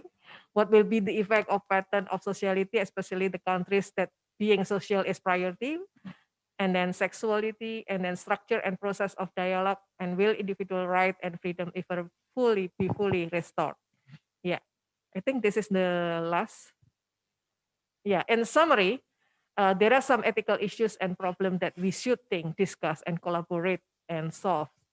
And we need many studies to understand more about the disease, but we should apply the research ethic principles. And there are many questions that we still need to be resolved, and we still need to be collaborate, and we can use the IT like today to discuss together. Thank you very much. Thank you, Prof. Yahi, for the very comprehensive summary and also the comments that all summarize how very impressive our speakers have brought to us the thoughts, the experience, and the context in their respective countries and continents. And we would like to wrap up, and because of the limitation of time, we don't, unfortunately, we cannot open the session for question and answer from the audience. But before we wrap up, maybe if we can have, is there any response or comments very brief from our speakers that are still here? And thank you for your willingness to participate and share your thoughts with us. Professor Paul, and then Professor Amir Jafri, and then Associate Professor Teguh, Mas Teguh. Thank you. I'll be very brief. Yes, I really don't have anything to add. I think it's been a wonderful discussion, and I'm really grateful to the discussants for their insightful comments. I've enjoyed it very much. I've enjoyed all the presentations. And once again, I congratulate the Centre on this wonderful and very important achievement. Okay, thank you, Prof. Paul. And we do have some comments coming up here, but maybe we do not have time to address one by one. But thank you for your willingness and still your participation until now. Maybe it's a bit late there in Melbourne. And maybe Professor Amir or Mas Teguh, do you have anything to add before we wrap up for this session? I would like to just thank you, thank your center and yourself for having invited us for this participation. It's a good, important event to commemorate such major milestones, and I just hope that the 50th or the 40th and then the 50th anniversary we will physically be present together. Thank you, Professor Amir. It's our pleasure as well to have you here. And then Mas Teguh, Dr. Teguh, are you still there? Do you want to well, have nothing more really? I'd like to have a tea with you if we can. Sure. Virtually. Really again, really again, thank you for the invitation.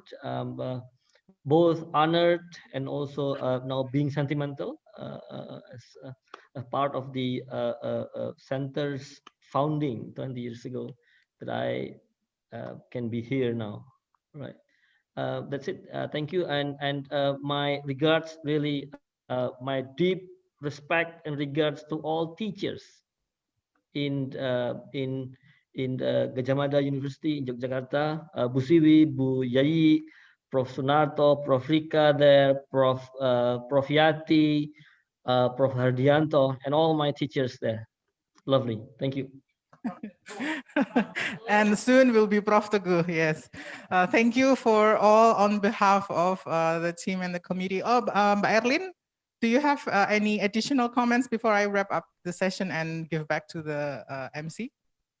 Oh, no. I think I think it's enough. Yeah, but the thing that I would like to say about this session is that this session has brought us to the other part in the world, and the session has a map.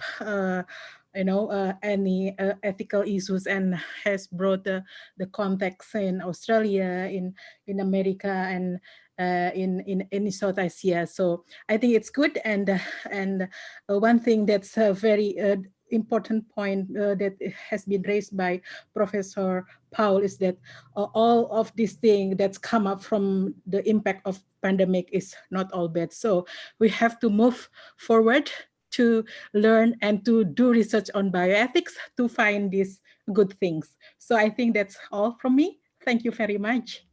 Thank you, Erlin. Spot on. I was just going to also raise that. So we have so many questions noted here, and that would be our topics for research after this. Thank you so much. And so we conclude our session, our last session here. Thank you for your participation, patience, and also your interaction and willingness to stay until now. Thank you. Thank you. I give back to the MC. Well, how do you call it in English?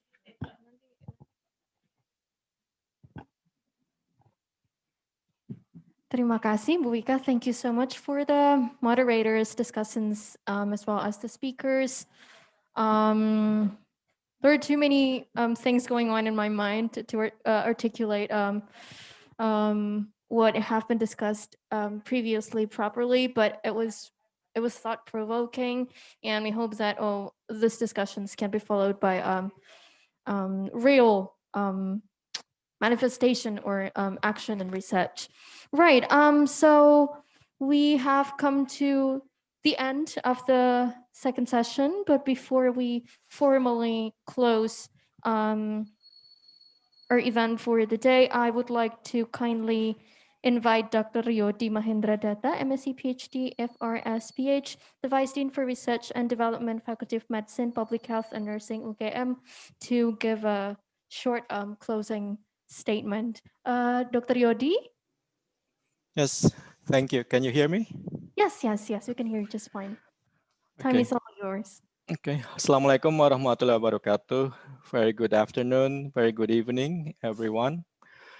I'm sure we all agree that today has been a very enlightening and inspiring day.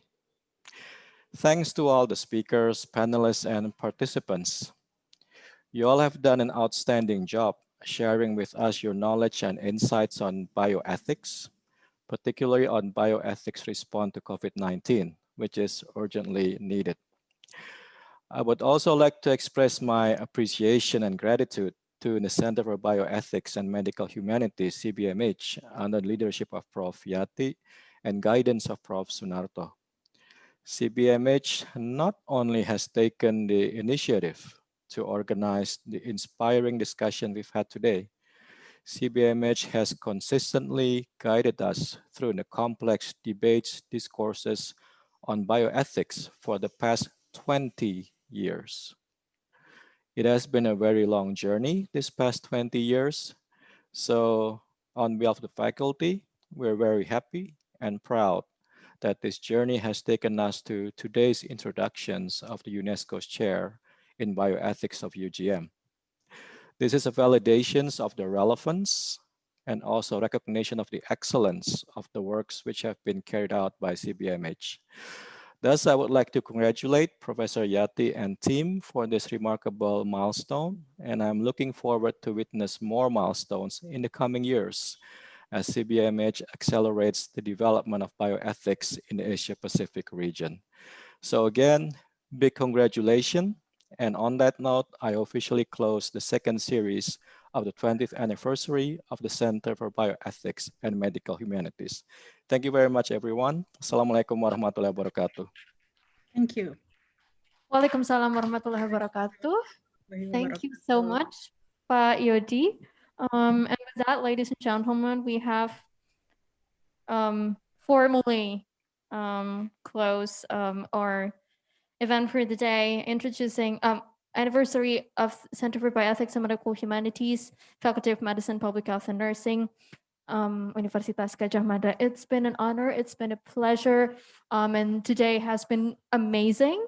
And we really hope that we can meet again in another time.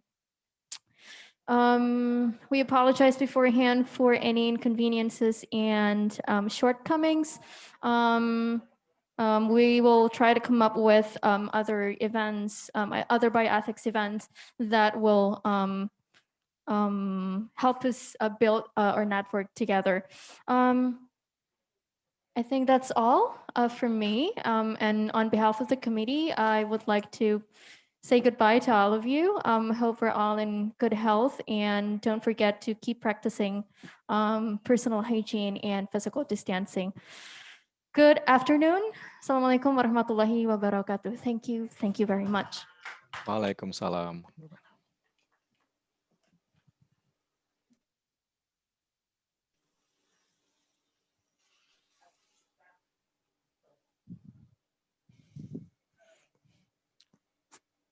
Hatur nuwun, Prof. Yati, Prof. Rika, Pak Rumien.